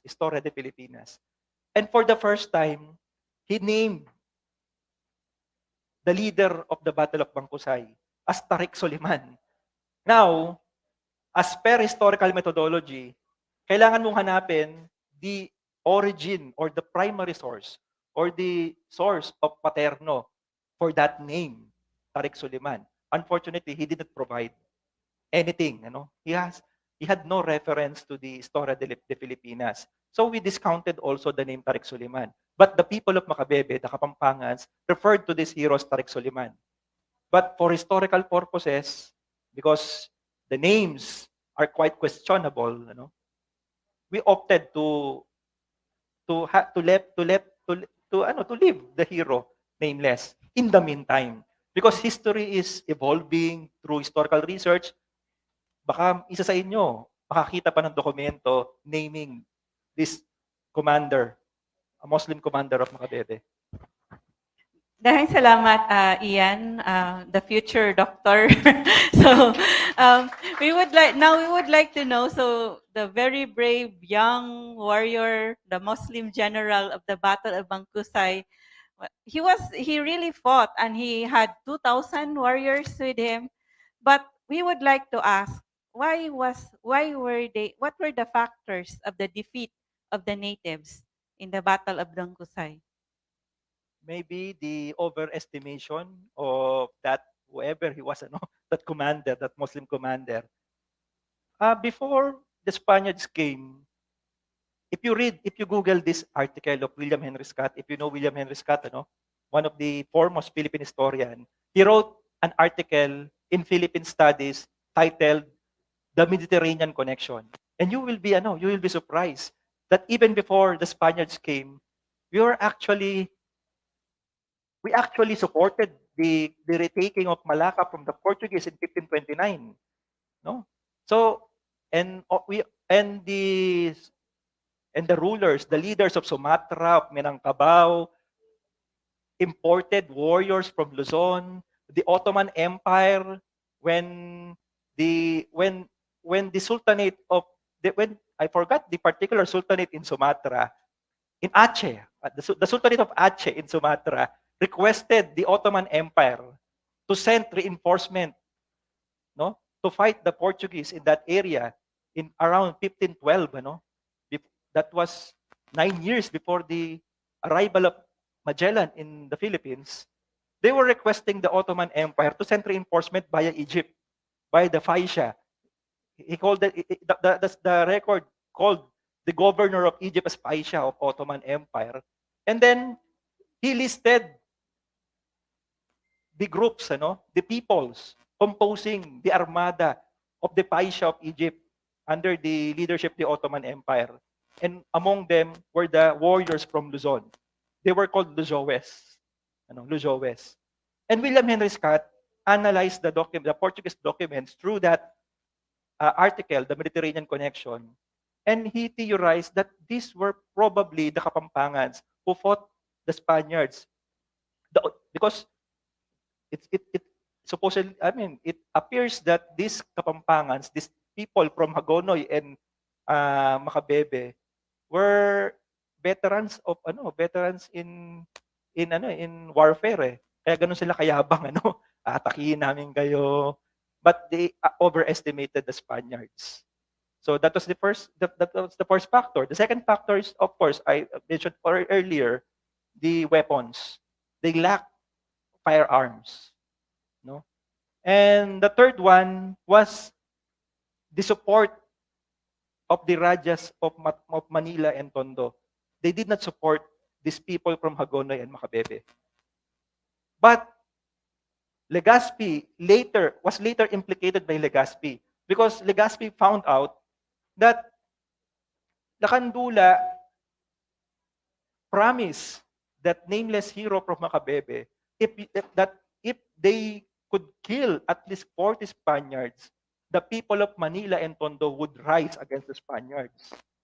So, kumbaga parang magpakitang giyas muna kayo, tutulong kami after, di ba? So yun yung kasi inimbestigahan eh. Because after the battle, there was a son and 2 nephews of Lacandula who were captured after the battle. So baka may connection si Lacandula sa Battle of 𝗏𝗏𝗏𝗏, according to Legazpi. And to wrap up, Ma'am Agripina, what was the role of the Visayans in the Battle of 𝗏𝗏𝗏𝗏? So 2,000 warriors, there were 2,000 Muslim warriors, and the Spaniards had only 80 soldiers, 80 soldiers. Just like what happened in Battle of Mactan. There were only, I think, 60 Spaniards versus thousands of Mactan warriors. But the Spaniards were mostly composed by the native warriors of Humabon in 1521. In 1571, there were 500 Visayan warriors rallying behind the Spaniards. And then 𝗏𝗏𝗏𝗏, just like what Magellan told Humabon, just watch and learn. Just watch and learn. So Martin 𝗏𝗏𝗏𝗏 told the Visayan warriors to wait just to wait and see how the Spaniards would defeat these Muslims in Manila Bay. And when, di ba, namatay, nagtakbuhan yung mga warriors, ng Hagonoy and 𝗏𝗏𝗏𝗏, actually there was a great slaughter in Manila. The Visayans killed at least 300 warriors from Hagonoy and 𝗏𝗏𝗏𝗏, fleeing the battle scene. Hanggang kinabukasan daw, hinahabol ng mga Bisaya sa kakahuyan ng Maynila. Imagine, there was a forest in Manila. There was a forest. No wonder why there is this place in Manila called Troso Tondo, because talagang may kagubatan sa Tondo, Maynila. And why there is place in Manila called La Loma. La Loma is hill. talagang mabundok ang Maynila talaga dati. So, hinahabol ng mga Bisaya, ng mga Bisayan warriors ang mga Kapampangan at Tagalog kahit sa thickness ng kagubatan ng Maynila. And they killed 300 and enslaved 1,000 Kapampangans and Tagalogs after the Battle of 𝗵𝗂𝗂𝗃. And they sequestered the Caracoas of the Kapampangans and Tagalogs after the Battle of 𝗵𝗂𝗂𝗃. Daghang salamat, Professor Dr. Ian. So we would know that is a sad part of our history, the divide and rule tactics of the colonizers. So they were driven out by the leaders of the Visayans, out of the Visayas, but they were still able to recruit, the Spaniards were able to recruit the Christianized Visayans to help them in their battle against, in their war against those in the natives also in Luzon. So of course that was what the Spaniards lacked in the Battle of Mactan. So there were no Visayans fighting with them against the people of Mactan, because Magellan just told the warriors of Humabon not to fight. You just watch us. And so of course also in the book with the introduction of Dr. 𝗷𝗿𝗄𝗁, there is an analysis why the Battle of Mactan won. So Lapu-Lapu knew about the weaknesses and the dissensions and the factions within the troops of Ferdinand Magellan. And of course, they know they had more people, they had alliances, they were able to gather more warriors against the Spaniards. So they knew how to defeat the Spaniards. They knew what time they would ask the Spaniards to go to Mactan. They timed it during low tide, so that the galleon or the boat, so that the boat of the Spaniards would be so far away from the shore. So they had to wade on muddy and rocky waters with the heavy armor. And of course, the Mactan warriors knew where to hit the Spaniards. So that was, so according to historian Ian Alfonso, the one of the factors was they underestimated, I guess. They underestimated the Spaniards. So they thought that they could just win. The natives thought that they could just win with their number. Like they were 2,000, so it would be easy. They didn't know that there were also warriors among the Spaniards. So they knew, but they didn't know the capacity of the skills of those warriors also from the Visayas, who were so skilled also in slave raiding for hundreds of years. So now, so that's that is something we need to know and we need to analyze. And then so there is another analysis that you would ask from our historian Ian Alfonso. So we would like to know, based on your analysis, why do most people believe that the hero of 𝗵𝗂𝗂𝗃 was Raja Sulaiman? Have you heard that? No? Na Raja Suleiman was a hero of the Philippines. And if you read some internet sources, I think it's not just some.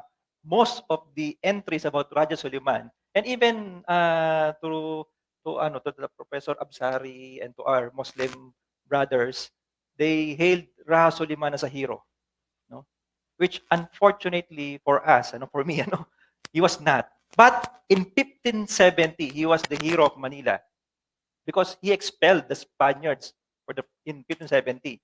But in 1571, which most sources, most published records, published books, ascribe Battle of 𗗵𝗂𝗂𝗃 to Raja Suleiman. Again, there are 5 primary sources that did not name the leader of the Battle of 𗗵𝗂𝗂𝗃. And after the Battle of 𗗵𝗂𝗂𝗃, by August 1571, the Spaniards would send another expedition north of Manila Bay because they had no idea what lies beyond Manila. They only know Manila and Tondo. Wala na. And they were surprised that there were thousands of Muslims thriving in the rivers of Pampanga and Bulacan. And sino yung tumulong sa mga Kastila na sakupin yung Pampanga and Bulacan, especially Macabebe? Because they had the idea there was a Macabebe. There was Macabebe. And in 1572 account or report of Legazpi to Mexico, he referred to Macabebe not as a town or a barangay, but as a provincia de Macabebe. Because feeling nila ang laki-laki ng Macabebe, but it was just a small community and one of the communities, Muslim communities north of Manila Bay. And the one who supported or who assisted the conquest of the communities north of Manila Bay was no other than 𝗷𝗁 So ano yung multo? Di ba? Namatay na siya sa Bangkusay, tapos biglang mabubuhay siya to conquer, di ba? So, Suliman lived after the Battle of Bangkusay because he was not in the battle. No? In 1572, during the Limahong invasion, 1574 rather, no? 1574, the Chinese wanted to conquer Luzon. And that was the Limahong invasion. And among those leaders who supported the Spaniards against the Chinese invaders was Raja Suliman. So how come he was present after these events? No, after Battle of Bangkusay, he was present in these events. So Suliman was not in the Battle of Bangkusay. No? But then again, for me, it will not diminish the rightful place of Suliman in Philippine history. He was the first among the leaders, the Muslim leaders or the leaders of Luzon, who showed the Spaniards, no, who repelled the Spaniards, and he was successful. No, but in 1571, he was not the hero of Bangkusay. That is why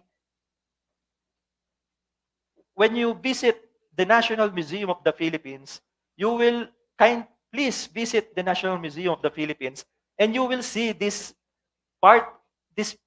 famous painting, famous depiction of Raja Suliman by national artist Carlos Botong Francisco. There is this huge or long mural depicting Philippine history, named "The Filipino Struggles Through History," 1968 or 69. I think he made that. He painted that mural, and part of the panel of that Philippine history mural by national artist Botong is dedicated to Raja Suliman. But in the minds, in the consciousness of Botong Francisco, he is actually depicting the Battle of Bangkusay. But for him, the leader of our ancestors in the battle was Raja Suliman. And in fact, in 1946, when the Americans recognized Philippine independence, there is this magazine entitled 𝗷𝗿𝗄𝗁𝗃𝗃, which was released or published in commemoration, in celebration of the recognition of Philippine independence in 1946. And tingnan nyo ang daming bayani ng Pilipinas. Lapu-Lapu, and of course, just fresh event, World War II, ang daming bayani. But tingnan nyo, sino ang pinortray ni Botong? Botong was just, before he became national artist, he was an illustrator of various magazines and newspapers. And for this magazine, he illustrated the cover issue, the maiden issue of this magazine, and he depicted not Lapu-Lapu, not Rizal, not Bonifacio, not even the veterans of World War II. He depicted actually Raja Suliman, the lifeless Raja Suliman. And tingnan nyo ang ganda ng kanyang dedication. Di ba? Ginamit ang kanyang guni-guni at ang kanyang sining, inilarawan ng pintor ang kanyang paksa sa isang anyong makatinag damdamin. Bahagyang nakalubog sa alat at banlik ng dalampasigang natina sa dugo ng mga bayaning Pilipino. Taglay pa ni Raja Suliman ang kanyang sandata at kalasag sa paikidigma. Nakalambong sa buong larawan ang kawakasan ng kamatayan, ngunit ang ilang naguhuminding naguhumindig na talim ng damong dagat na nasa tabi ng kalasag ay tila sumisigaw na mamamatay ang katawan, subalit hindi kailanman ang kaluluwa ng kalayaang likas sa mga kayumanggi. So, kahit na mali yung pinoportray ni Botong dun sa magazine, but he was actually reliving the memory of Battle of 𝗵𝗂𝘂𝗳. Na the 1946 recognition of Philippine independence by the Americans was actually the fulfillment of the almost 350 years of fighting or struggle for freedom. And the best, and for Botong, the best hero or the best icon to be portrayed who died for freedom was no less than 𝗷𝗂𝗄𝗎𝗓. Na, again, hindi si 𝗷𝗂𝗄𝗎𝗓 yung nasa Battle of 𝗵𝗂𝘂𝘓, ano? But anong mas important, I think for me as a historian, the outstanding national value of Botong's contribution was that he was among the prominent figures in Philippine society who elevated, who appraised the value of Battle of 𝗵𝗂𝘂𝘓. Not even the historians, but a painter, a muralist. He appreciated the event in the Battle of 𝗵𝗂𝘓.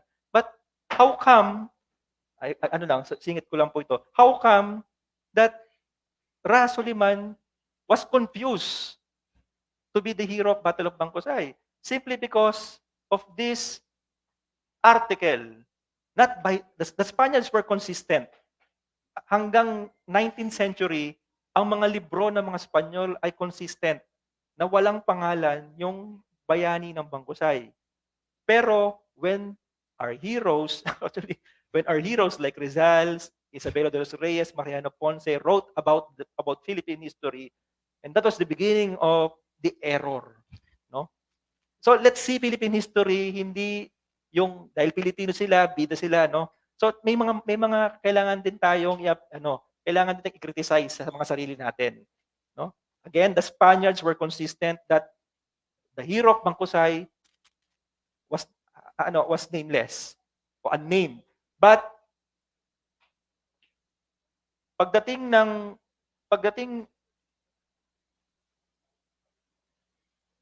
ayan, tama ba? Ayan. Pero pagdating ng 1888, dito magsisimula yung pagkakamali ng mga historians na Pilipino. Isabela de los Reyes mistakenly attributed Battle of 𝗵𝗂𝘓 to Lacandula and Soliman, which the primary sources are actually silent about the participation of Soliman and Lacandula. And then pagdating ng American period, si David Burrows, na director o secretary ng public instruction, now DepEd, wrote a Philippine history textbook in 1905. And he categorically mentioned that the leader of Battle of 𝗵𝗂𝘓 was 𝗷𝗂𝗄𝗎𝗓.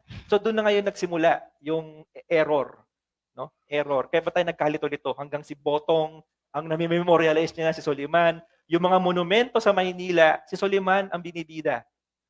But in 1971, during the 400 years of Manila as a city, there was this historian who corrected the error, 𝗍𝗁𝗓.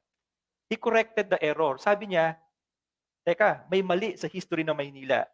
And this is an opportune time.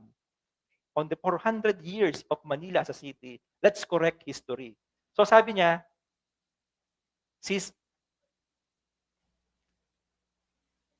ayan, according to him, di ba 1571 tinataga Maynila after the Battle of 𝗵𝗂𝘓? So in 1971, they celebrated the 400 years of the fall of Manila. No? Hanggang ngayon, yan ang araw ng Maynila. Araw ng pagsakop ng mga Kastila. Na nakakalungkot. Sineselebrate ng mga taga Maynila ang pagsakop sa Maynila. Araw ng Maynila ang tawag nila. The mayor of Manila will offer a wreath sa tomb ni Legazpi sa loob ng San Agustin Church. Parang nakakapangilabot, ino-honor mo ang mga mananakop, So anyway, that's Manila, That's how they interpret history, But there is actually a development since last year. Because last year, while Cebuanos, while the Filipino people, while the Visayas were celebrating the 500 years of victory at Mactan, the people of Luzon, Pampanga, Bulacan, and Manila actually commemorated rather. Kasi wala naman dapat ipagselebra sa pagkamatay ng mga ninuno natin. They commemorated the 450th anniversary of the Battle of 𝗵𝗂𝘂𝗺. So, there was an innovation introduced by the City of Manila in commemorating the Araw ng Maynila. So, every year, simula last year, they will make sure they will commemorate in Tondo the Battle of 𝗵𝗂𝘂𝘺. They actually invited the governor of Pampanga, governor of Bulacan. Gaya nga ng sabi kanina ng ating mga lecturers, wala namang boundaries noon. Ngayon lang nagkaroon ng boundary. So tingnan nyo, the shared history of Manila Bay ay na-compartmentalize sa Pampanga, na taga doon yung hero. May mga Bulakenyo na sumama sa battle, pero ang setting, ang event, sa Maynila. So, 3 LGU ang nagko-commemorate ng Battle of 𝗵𝗂𝘂𝘺, which is napakagandang, di ba? Napakagandang, para sa akin, napakagandang example na we can celebrate an historical event together, regardless of our boundaries. So, simula last year, taon-taon, kino-commemorate ng Battle of 𝗵𝗂𝘺 to neutralize the colonial something of Araw ng Maynila. No? So, ayan, sinabi ni Zafra, the 𝗏𝗏𝗶𝗵 leader is fully deserving of an honored place in Philippine history. For, like Lapu-Lapu of Mactan, he had his own concept of nationalism and an indomitable opposition to alien control of the land of his birth. He laid down his life for a cause that he believed was worth fighting for, the freedom of his people to live and enjoy their own way of life. For sure, he was a man of heroic mold, worthy of respect and remembrance of posterity.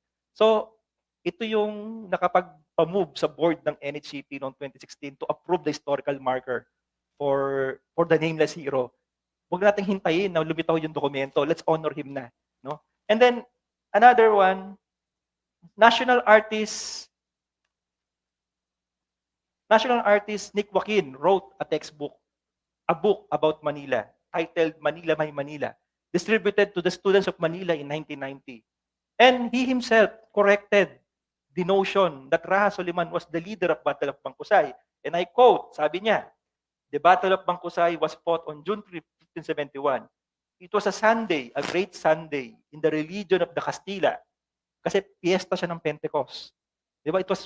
The Pentecost is among the important dates, calendar events, no? Sa kalendaryo ng mga Kristiyano. And then, ito naman ang sabi niya, ni Nick Joaquin, for Filipinos, that June 3 is a great day too. On that day, fell in battle the nameless king of 𝗏𝗏𝗶𝗵 who defied the invader. Among the first of us was he to die for freedom. He should be listed among our heroes as 𝗏𝗏𝗏𝗏𝗏𝗏. Walang pangalan, pinangalanan niya, 𝗏𝗏𝗏𝗏𝗏𝗏. Ano? So this is how we commemorated the Battle of 𝗵𝗂𝘂𝘺. Kahit na medyo hindi natin siya kilala, pero may mga nag-effort na makilala siya at maalala. Sana hindi lang Battle of Mactan ang ating maalala when we talk about the early history of the Philippines. And mind you, after the Battle of 𝗵𝗂𝘂𝘺, the Spaniards believed they could defeat the Muslims in this part of the world. At nagkamali ang mga Espanyol. 300 years, lumalaban ang mga Muslim sa Pilipinas. So akala nila, madali ring talunin ng mga Muslim. They had this audacity to report to the King of Spain, to King Philip, that we can conquer Aceh, we can conquer Malacca, we can conquer Borneo. Pero nangyari ba? Hindi. Di ba? So, lumaban ang hindi lang mga Muslim ang lumaban sa Pilipinas. There are hundreds of revolts prior to the independence of the Philippines in 1898. Salamat, historian, professor, and future Dr. Ian Alfonso for discussing with us, giving us the narrative of this very important hero, the nameless hero who is suffering, who is a victim of mistaken identity, and he is not rightfully credited of his defiance, his resistance against the colonizers. So, of course, there is a comment already from 𝗷𝗫𝗄𝗁 sana gawing movie, sana may gawing movie tungkol sa Battle of 𝗷𝗫𝗄𝗳. And then it should be shown at Netflix. So ikaw gid a consultant ana nga movie. You would be the consultant for that movie. And then so we have more if you have questions you can type at the comment section, and you can also, for those on site, you can also ask your questions later after the conversations to our on-site panelists and also to our online panelists. So now we would like to, there is one more question for historian Ian later. The last question for him from me.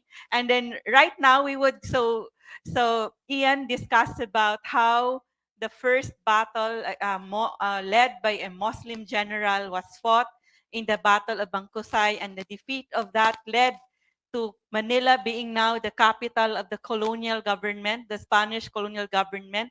It did not happen in Cebu because, of course, the Cebuanos and the Visayans starved them. A missionary would say, Cebu is a very fertile land, but we had nothing to eat. So they had to leave Cebu, and they were poisoned also by the healers, the Babaylanes, whom they called as witches. There is witchcraft in Cebu. There are witches on Cebu that would make the Spaniards crazy and would poison them. So anyway, so now we would discuss according also to historian Ian, they thought that they could easily defeat the Muslims because they were defeated. The native Muslims were defeated in the Battle of 𝗷𝗀𝗄𝗳. They thought they could easily defeat the rest of the Muslims in the archipelago. So now we would like to call Professor Darwin to tell us about the Moro resistance in the rest of our islands against, especially in Muslim Mindanao. How did the Moro resisted the Spaniards? Describe the Moro resistance. Unang-una, ang resistance ay wala sa experience ng mga Muslim noon because the Indians came, the Chinese came, and the Muslims came and did not conquer. So there was no resistance. The act of resistance to foreign invaders was something anew to the Muslims. Although being a warrior is inherent, sinasabi nila ang Moro ay natural na warrior. So, yung setting ng Moro society noon, to use the word of the Spaniard, or yung pre-Hispanic Muslim society, it was some kind of a cosmopolitan. A lot of people went there to trade and also brought religion and civilization. So the early inhabitants of that part of the country were accustomed to receiving people of various civilizations. But itong Kastila, bakit sila nakipaglaban? Yun yung tanong na hindi naman nangyari noon, na hindi naman sila nakipaglaban noon. Unang-una, dahil ang dating ng Kastila ay mananakop. Hindi katulad sa dating ng mga previous tao, yung mga Indian, Chinese, Islam. Pangalawa, alam ng mga Muslim kung ano ang nangyari sa Luzon and Visayas sa mga taong nagpasakop sa Kastila. Alam na alam nila ano ang naging kinalabasan. This was evident in a speech of Sultan Kudarat when he came to Lanao, when the Lanao people was about to submit to Spain. He immediately went there. At doon sa speech niya, sabi niya, gusto niyo ba matulad sa mga tao sa Luzon and Visayas na pinagtatrabaho sa sarili nilang lupa sa kainitan ng araw? So, pangalawa, yung dala ng Kastila, hindi lang ito in-enforce, pero nakita nila wala namang advantage. Hindi katulad ng Indian Chinese that contributed to the growth of Moro civilization. Ito, ano ang contribution niya? it will not contribute further bagkus gigibain niya yung existing traditional values.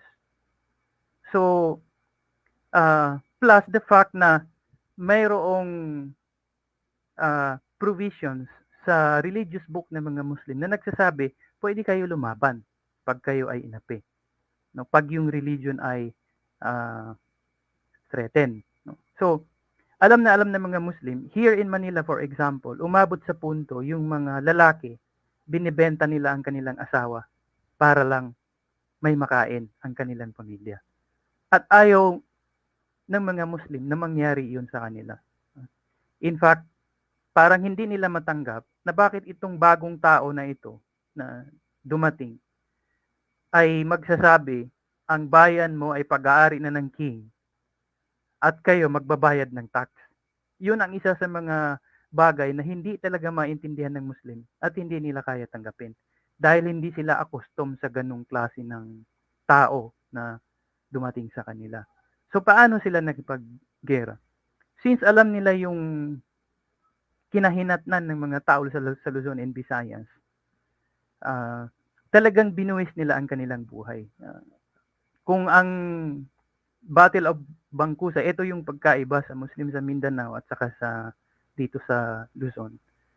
Sa Mindanao, Maguindanao, Sulu, especially Sulu, pag namatay yung leader, lalo silang tumatapang. Hindi sila nawawalan ng moral. Hindi yun kawalan sa gera pag namatay ang kanilang leader.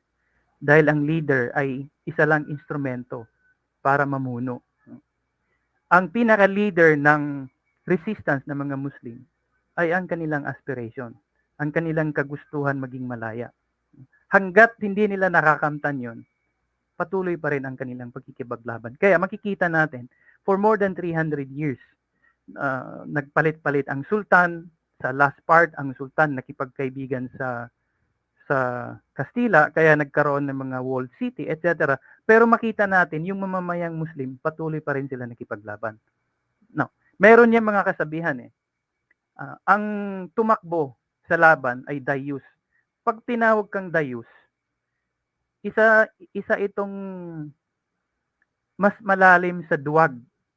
Pag duwag, medyo may dangal ka pa, may credibility ka pa natitira. Pero pag sinabing dayus, talagang wala ka ng credibility. Pangalawa, yung spirituality ng mga Muslim ay masyadong malalim. Ang kanilang pagkikipaglaban at ang kanilang tapang ay nakaukit doon sa kanilang pagkilala sa Diyos. Para sa kanila, pag ikaw ay natakot sa kapwa mong tao, iyon ay katumbas ng pagsamba sa kapwa mong tao, which is shirk, yung polytheism na isa sa mga kasalanan na hindi pinapatawad ng Diyos sa Islam, yung pagsamba maliban sa Diyos. So, pag natakot ka sa kapwa mo, lalong-lalo na sa mga invaders na walang intention kundi ang manakop, yun ay parang nagsamba ka na rin sa kanya. At yun ang isang kasalanan na hindi talaga pinapatawad sa Islam. Yung shirk na sinasabi. Kaya para sa kanila, ang tunay na nananampalataya ay siyang taong sa Diyos lamang natatakot at wala ng iba. Kaya in many accounts, in many reports from Spanish to American to Japanese, nakikita nila at sinasabi nila itong mga tao na ito wala silang kinatatakutan at hindi sila takot na mamatay. Dahil ang takot ng mga Muslim ay doon lamang sa takot sa Diyos. At hindi mahalaga ang kanilang buhay kung ang pinag-uusapan ay kapayapaan, ay kasarinlan. Mas mahalaga yun kasi ang sariling buhay ay individual lang. Pero yung kapayapaan, yung kasarinlan na pinag-uusapan ay para sa pangkalahatan. So, kung nag-submit sila, edi buong bansa nasakop. Hindi lang naman ilang barangay, kundi buong kapuluan ng Muslim archipelago na sinasabi natin ay masasakop at maging katulad sa sinapit ng mga tao sa Luzon and Visayas. Yun yung parang emotional, powerful energy na nag-inspire sa kanila para lumaban sa Kastila. Hanggat sa kahuli-huliyang period ng pananakop ng Kastila sa ating bansa. Daghang salamat, Professor Darwin. There is a question, so stay tuned for the trivia quiz with prizes. And also we have a video show a screening in a few minutes from now regarding the Moro raids. There is a question for you from 𝗷𝗫𝗁𝗁. She has, I don't know, 𝗷𝗫 has been interacting regarding also the history of Sulu. And then 𝗷𝗫 is asking if there were people from Sulu and Mindanao that joined the Battle of 𝗷𝗫𝗁𝗃𝗃. Would you know about this, or would historian Ian know if the people that joined, I mean the Muslim, the native Muslim native Muslims that joined the battle, were they just from Luzon, or were there people from Mindanao who joined? No research yet? Wala si research si nameless hero author. How about you, Professor Darwin? Wala sad. So far, none. More research. We need more research. 𝗷𝗫, so there's no research yet about that. So so there are more questions from 𝗷𝗫, but we would ask him, and there are other questions. We would ask you this question, Professor Darwin, and after this question, we would be showing a video produced by PAMGRAS, also created by a student, masteral student at the UP Institute of Islamic Studies. Our video creator is actually a student and who also introduced me to Professor Darwin. So we would like to ask you regarding the slave raiding. Was it part of the Moro resistance against the colonizers? And describe the slave raiding practice in our archipelago. Well, yung slave raiding, katulad ng sinabi ko, wala pa nung pre-Hispanic. No? The Muslims were everywhere in the country, trading progressively and peacefully along with the early Filipinos. Like I mentioned, even the Mindoro tribute was organized by a Muslim. There were Muslims everywhere. And they also contributed to the growth of the early Filipino way of life. That's why we find many evidences of Islam in the Visayas and in the Tagalog. So aggression came when the Spaniards started to use the native converts to fight against the Muslims. Kasi if you trace the history of Spaniards even before coming to the Philippines, how they subjugated the Incas, the Mayas, the Aztecs. Laging strategy nila yon, yung divide and rule.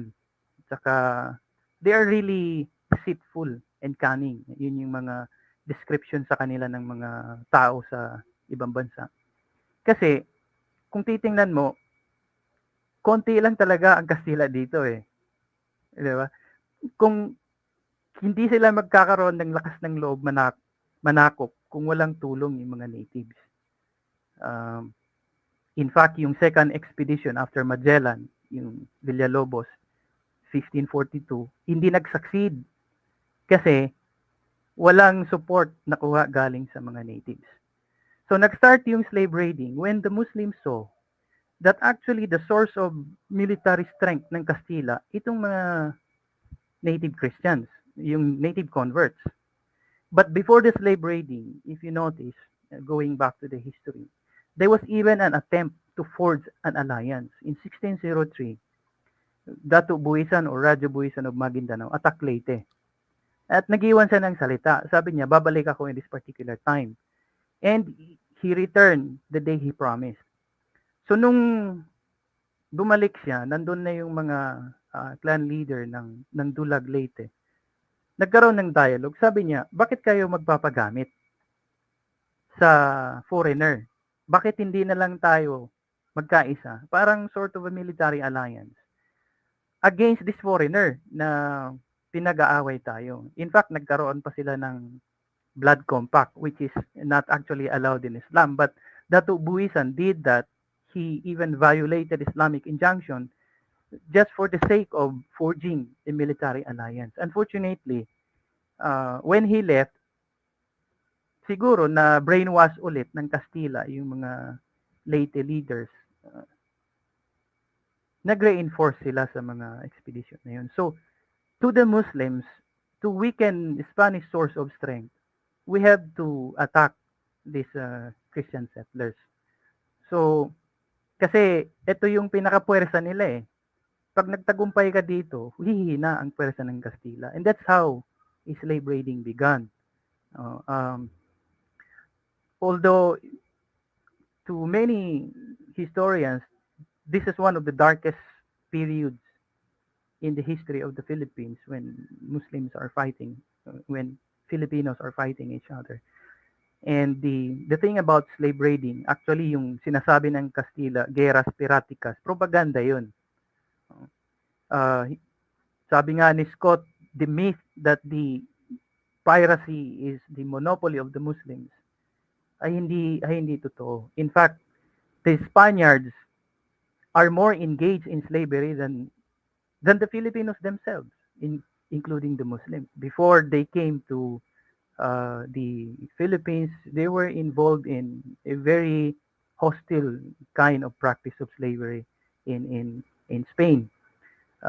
Seville in Spain, for example, had more than 6,000 slaves at the time Legazpi arrived in Cebu in 1621. So, ano yun? Parang propaganda ng Kastila yun. Sa perception ng mga Muslim, ang tunay na pirate, ito mga Kastila. Kasi pupunta sila dito, gawing alipin tayo at patungan tayo ng kung ano-anong buwis at maghihirap tayo, masupil yung ating, in fact, sabi nga ni Rizal, in contrast to what the Spaniards have earlier asserted that they came to bring salvation and civilization, to Rizal and many thinkers of the propaganda, actually, the long Spanish evangelization was the Philippines' Dark Age, which is the root of social cancer that manifested in the 19th century. So tama yung mga Muslim, kaya sila lumaban. Yung slave raiding, it's actually a strategy to weaken military strength. Now, maganda ring tingnan ano ang naging buhay ng mga slaves sa Muslim areas. In fact, mayroong isang pagkakataon, may nabawi ang Kastila, 2 slave from Sulu. On their way to Zamboanga, tinanong nila yung slaves na yun, taga saan kayo at saan nyo gusto ihatid? Ang sabi ng dalawa, ibalik nyo kami sa Sulu. To the surprise of the Spaniards, bakit nyo gusto bumalik? Because in Sulu, meron kaming pag-asang lumaya at meron kaming pag-asang yumaman dahil nagpa-participate kami sa economic life ng Sulu. At hindi kami inaapi. Pinapakain kami, binibigyan kami ng mga gandang damit. At maayos ang buhay namin compared to areas controlled by the Spaniards na wala kaming pag-asa, kundi maghirap at maging alipin habang buhay. So, that's why many slaves who have been brought to Sulu and Mindanao areas did not like to go back. And to some extent, they identified themselves as the natives. Kaya yung mga Christians sa Sulu, ang tawag nila ay tausug din because they find a sense of belongingness in Sulu. That's what happened.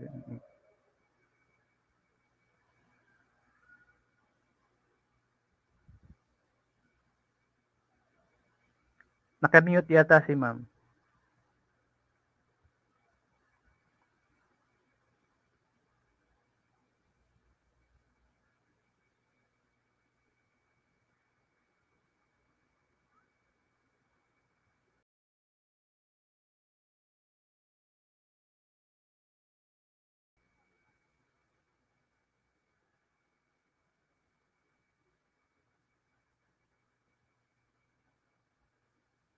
I think nakamute si ma'am.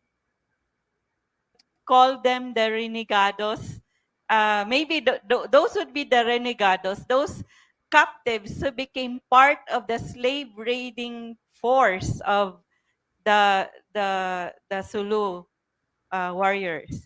So while we have more questions for Fatmawati and also for last few questions, last few questions for Fatmawati, Professor Darwin, and historian Ian. So we would like to show you this video. Although this is an initial video, there would be a more finalized video of this with subtitles and credits and all. So we would like to show you a video that is about 3 years in 2 years, 3 years in the making. We started shooting the baluartes or the bantayan, the watchtowers, the built in Cebu against the Moro raids. So we started the shoot before the pandemic. We are only able to show you now this video, and that's 3 years after.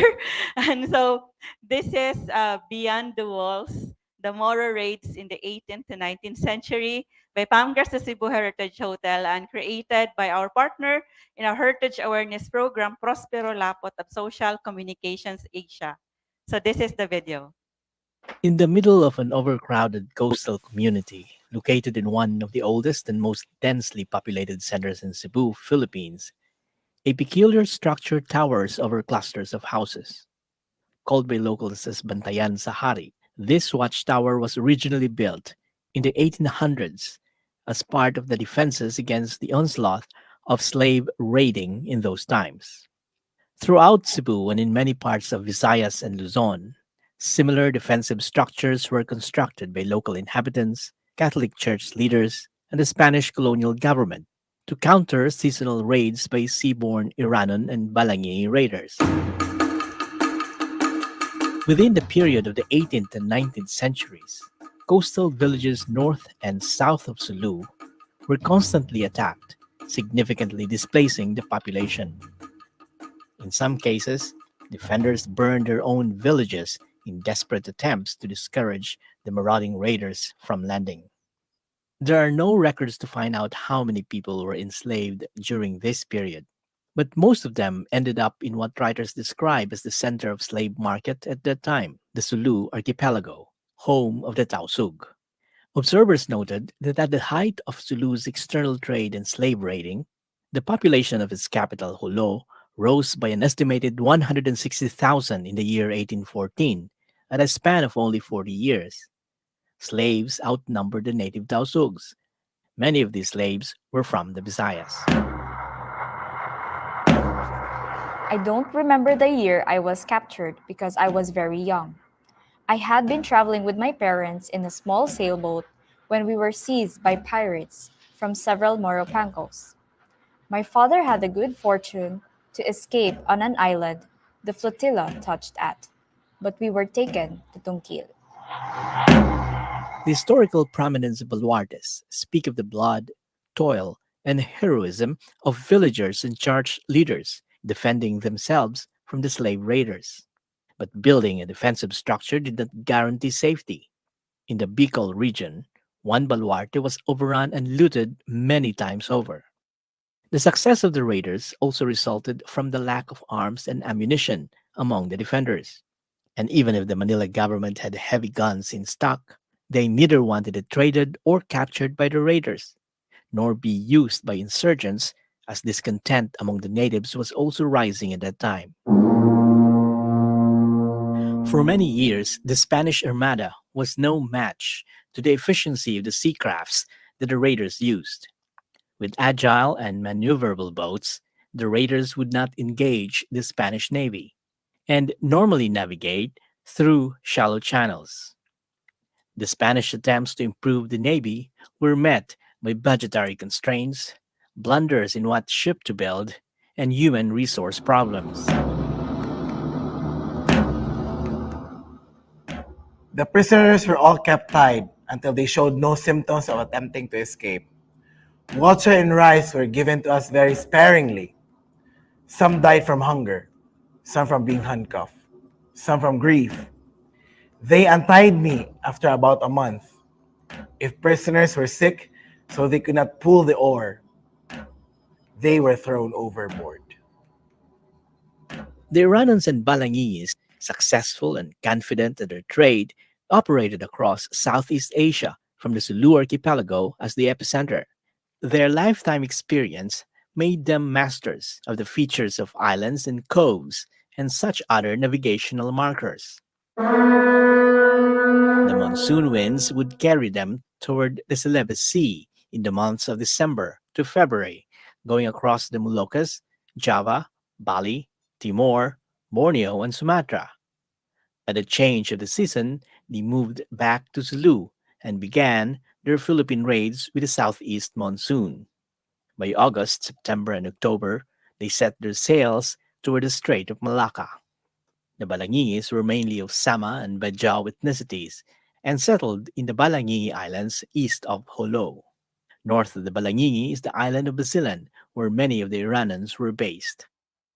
The Iranians who lived in Jolo had their own separate ward from the Tausugs, as well as their own political organization that pledged to the Sulu Sultanate. As an ethnic group, their politics was not bound to a dominant tribe, but the slave market and the labor demand in Sulu attracted them to work with the Tausugs, who often sponsor their expeditions. External forces were at play in the rise of the Sulu Sultanate as the center of trade and slave market.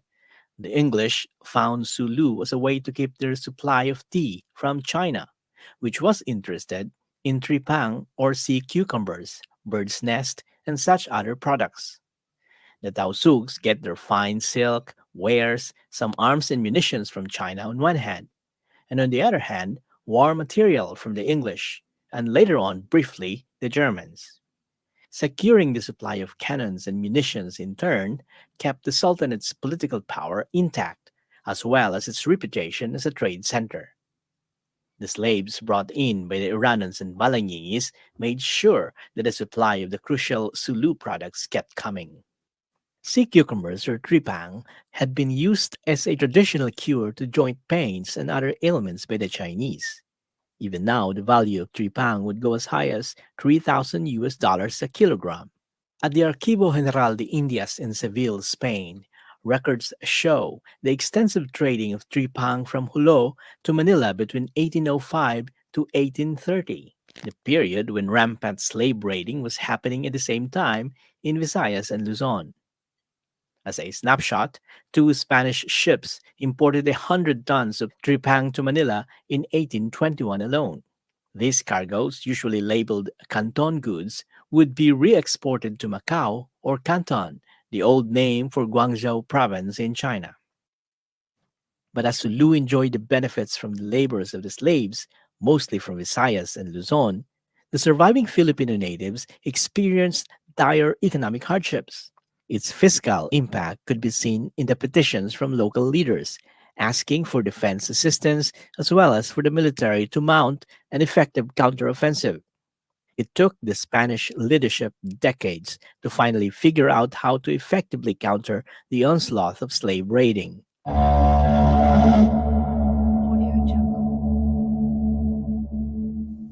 The modernization of the Spanish Armada, with the addition of the steam gunboats, would later on pave the way for the Spaniards to assert their dominance over the Sulu Sultanate.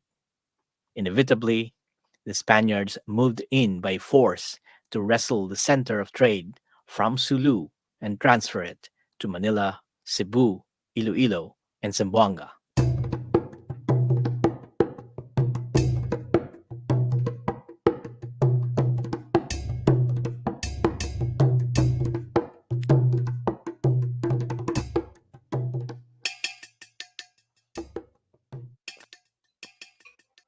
Daghang salamat for that video. A round of applause for for that video, which we still need to also to broadcast maybe on Monday or next week. So that video also discussed about the Moro raids and also the baluartes a bit about the watchtowers which we have. So you have seen the baluarte in Mandaue City. You have seen that in the opening of the video. So the references for that video are the books that we have here at Pamgras, the 𝗔𝗍 Heritage Hotel Basalan.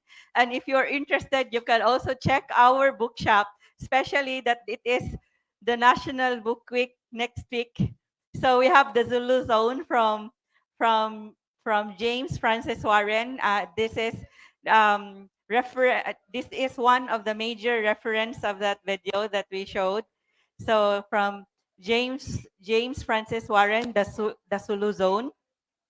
We also have this book that contains about an article on the fortifications of Cebu in Cebu, the baluartes in Cebu in the different parts of the island in the island of Cebu. So this is the Internación, the urbanization of Cebu in archival records of the Spanish colonial period. And of course, you will be able to read more about how the natives, the Christianized natives of Cebu, were led by Father Julian Bermejo, the 𝗷𝗿𝗄𝗃, who organized the natives to build the baluartes against the Moro raids. So this, you will be able to read that here in this book published by Pamgras the Cebu Heritage Hotel, A Short History of Cebu, 1500s to 1890s, and the Anti-Spanish Revolution in Cebu. So we will continue, have 4 more questions to our panelists, and we will have our Muslim attire contest and the trivia quiz with prizes.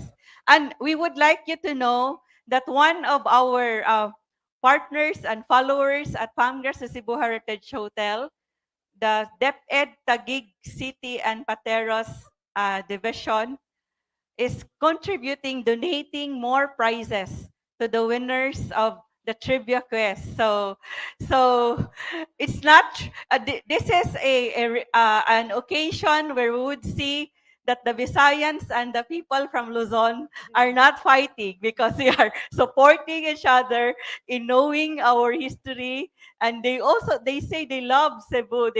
They celebrate with us the birthday of our hero.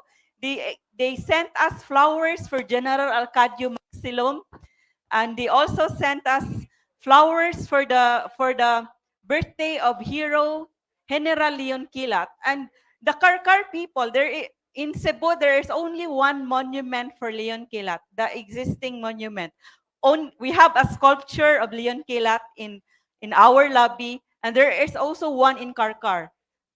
On July 27, the 𝗏𝗏 𝗏𝗃𝗁𝗃 and Pateros requested Pamgras to bring flowers. They sent flowers for Leon Quilat and asked us to bring it to Karkar. And the Karkar people didn't know that it was, why is it there are flowers being offered to the monument? They didn't know. Are they more Cebuano than us? So no, of course not. We just need to know more and trace our history so that we will also honor our heroes. Like we would show our love for our heroes. The 𝗏𝗏 𝗏𝗃𝗁𝗃 and Pateros are sending their love for our Cebuano Filipino heroes who fought against the Spaniards. And now they are also overjoyed when the youth or the audience would be able to answer a trivia question on history that you're discussing. They are sending additional prizes for the trivia quiz winners. Like, is it buffet breakfast? Is it buffet breakfast and dinner? Or consumable?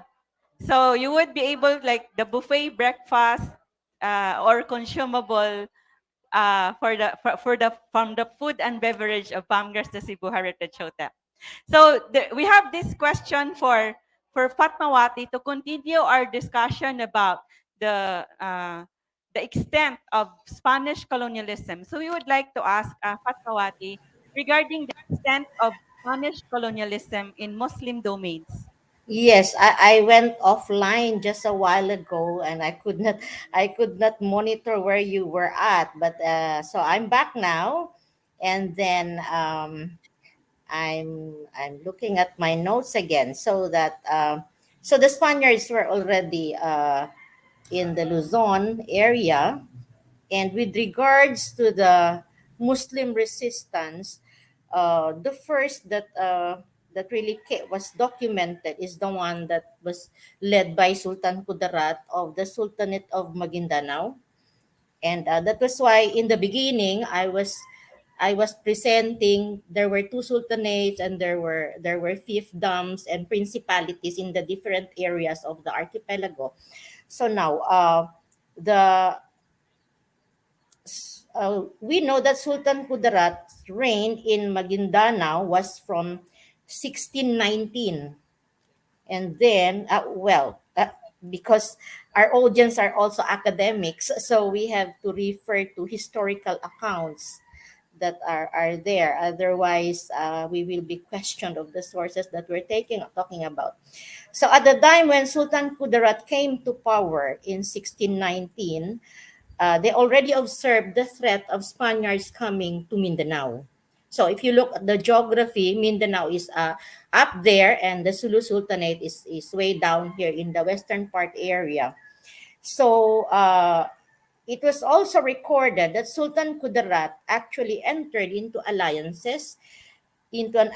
with the Sulu Sultanate, and he married the daughter of the Sultan, a princess at the time, a Sulu princess, and then he held some sort of a stronghold also in Lamitan, Basilan. I'm referring to this because as we are talking about women participation, particularly on my part, I was trying to look at literature referring to women participation in the entire duration of the resistance against the Spaniards.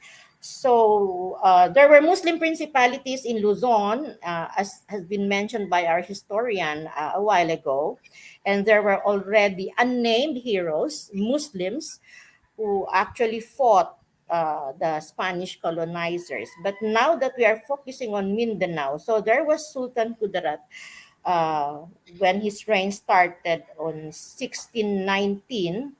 He formed formally a resistance against the Spaniards. So he was actually in the central Mindanao area, shall we say the Cotabato Empire, and then he had alliances with the Pangampongs in Ranao, that is the Lanao area at present, and then the Iliana Bay area, which is, the span is up to the Zamboanga Peninsula, the eastern part of the Zamboanga Peninsula. And as I was saying, he already had a stronghold in Lamitan, which is Lamitan City now. Because, he had an alliance with the Sulu Sultanate and he married the daughter of the Sultan. So he could really get into the area of the Sulu Sultanate domain. So this is the earliest recording of resistance of Muslim, the bigger resistance of Muslims in Mindanao, resistance against the Spaniards. So we see, pardon me, there are so many literature on the resistance. It's in Peter Going, the book of Peter Going. It's in the book of Cesar Adib Mahul. It's also in the book of the Lebanese writer, I forget his name. And then it's also in the book, particularly very much detailed in the book of Francis Warren. Okay, so let me refer to the women as it was assigned to me.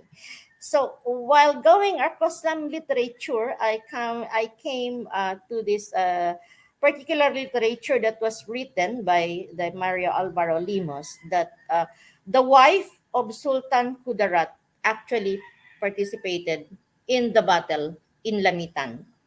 So this is 1637. Is it on my presentation? Okay. So so that was the end. So you could imagine, what I'm saying is that Muslim women actually fight alongside their men, because these are communities, these are families. But as much as possible, women do not hold weapons when the war is not, if it's not necessary, because even for the men, you're always defensive. Only when you're attacked that you fight back. So the women, the first account here was the wife of Sultan Kudarat in Lamitan City, who actually crossed along enemy lines, as what historian 𝗍𝗿cie said, to fight the Spaniards, and then she jumped off the cliff just to avoid being captured. So up to this day, the women, when I interviewed women last year in the Moro National Liberation Front, the women will always want to be killed before they are being captured. So that's a value. That's a practice that has been done in the earliest days of Sultan Kudarat. Now, after let me proceed first with the presentation. After Lamitan was after Sultan Kudarat was actually lost the war actually in Lamitan, he went back to central Mindanao, to the seat of power of the Maguindanao Sultanate. And as has been written by writers, and particularly by Francis Warren, the raids and the slave raiding and the slave trading went on until in that another record of women participation in the resistance was in the Battle of Sipak, and that is already in the Bangingi municipality, present day Bangingi municipality of Sulu. And personally, I would like to dwell on this because I have visited the grave sites of the ancestors who actually fought against the Spaniards in the Sipak battle. So the account was actually written by a woman that said how the raid on Sipak was February 16, 1848. So imagine from the 1600 that Sultan Kudarat went back to Mindanao in 1637, the raids were all over the islands. And then on February 16, 1845, the Battle of Bangingi. According to the narratives of our ancestors in Bangingi Island, because I went there, we have this traditional practice, that when you get sick, you have to visit the graves of the ancestors before you seek medical help. So we went there. So according to the narrative of the ancestors, our relatives there in Bangingi Island, they said that during that raid, the warriors were out actually slave raiding. So that what was left in the island were old people, women, and children. So the Spaniards easily actually wiped away the community in Sipak, and there was a woman who survived that attack who wrote to the Sultan about what happened. It's actually in James Francis' book. So some of those children were actually taken as captives by the Spaniards and were brought to Zamboanga City, and they were baptized. And let me tell you that up to this day, those people who were captured and were baptized, their descendants still actually carry the family name. Particularly, I'm referring to the family name of Gonzalo and Manuel. These are Bangingi relatives in Zamboanga City, whose great grandfathers were actually captured by the Spaniards at the time of the raiding, of the Spanish raiding in Bangingi Island. And they were brought here to Zamboanga, the area of Zamboanga Peninsula. They were baptized and they were named Manuel and Gonzalo. I would particularly point this out because these are brothers of my great-great-grandfather of the Bangingi, to my Bangingi side. So let me go back to the letter of the woman. The letter of the woman actually described what happened during the raid, and it is a very emotional description. And even me personally, I wouldn't want to really go back to that. I wish I could secure the copy of the letter, because the letter is already translated by Warren. In the book of Warren, it's already translated into English and written in English text. But the letter by the woman was originally written in Jawi and in the Tausug language. So it can be very emotional for us to go back to that letter on how the woman described the battle wherein only women and children were left in that island of Sipak in Bangingi. So that was how women participated in the resistance against the Spaniards. Basically, they prepared food for the wounded. They prepared food for everybody in the community, for the warriors, and then they took care of the wounded. They tried to heal the wounded. You know, we had healers using traditional medicine, but then they were also prepared physically to fight if the enemy directly attacks them and there's no more fighter, there are no male warriors.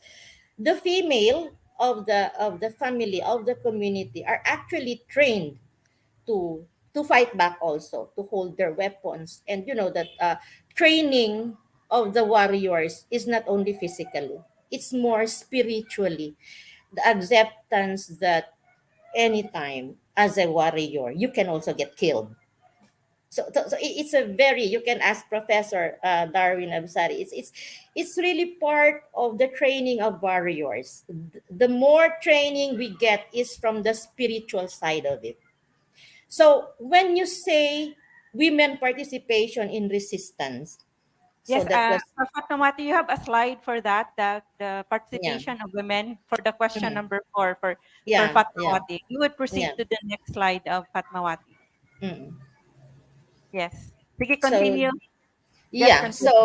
so the women, shall we say, including in the contemporary struggles that we had during the American period, I would say that in 1878, the Sultanate of Sulu actually came into an agreement with the Spanish government. So this agreement is actually very contentious in the sense that it had two versions. One was written in Tausug in Jawi text, and the other one is written in the Western text, shall we say, English text, and maybe Spanish language.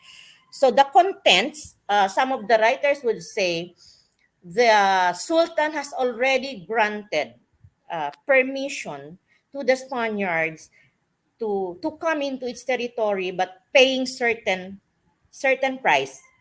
The Spaniards had to pay to come into the area. That's already 1878. Okay, the agreement was 1878. So now it stopped already. The raid against the offensives against the Spaniards stopped. So going back to the women, what I'm trying to say is that the role of women in resistance continued even with the coming of the American colonizers. So this can be manifested very much in the Battle of Budaho, the Battle of 𝗷𝗿𝗄𝗃, and the Battle of 𝗷𝗿𝗃𝗃.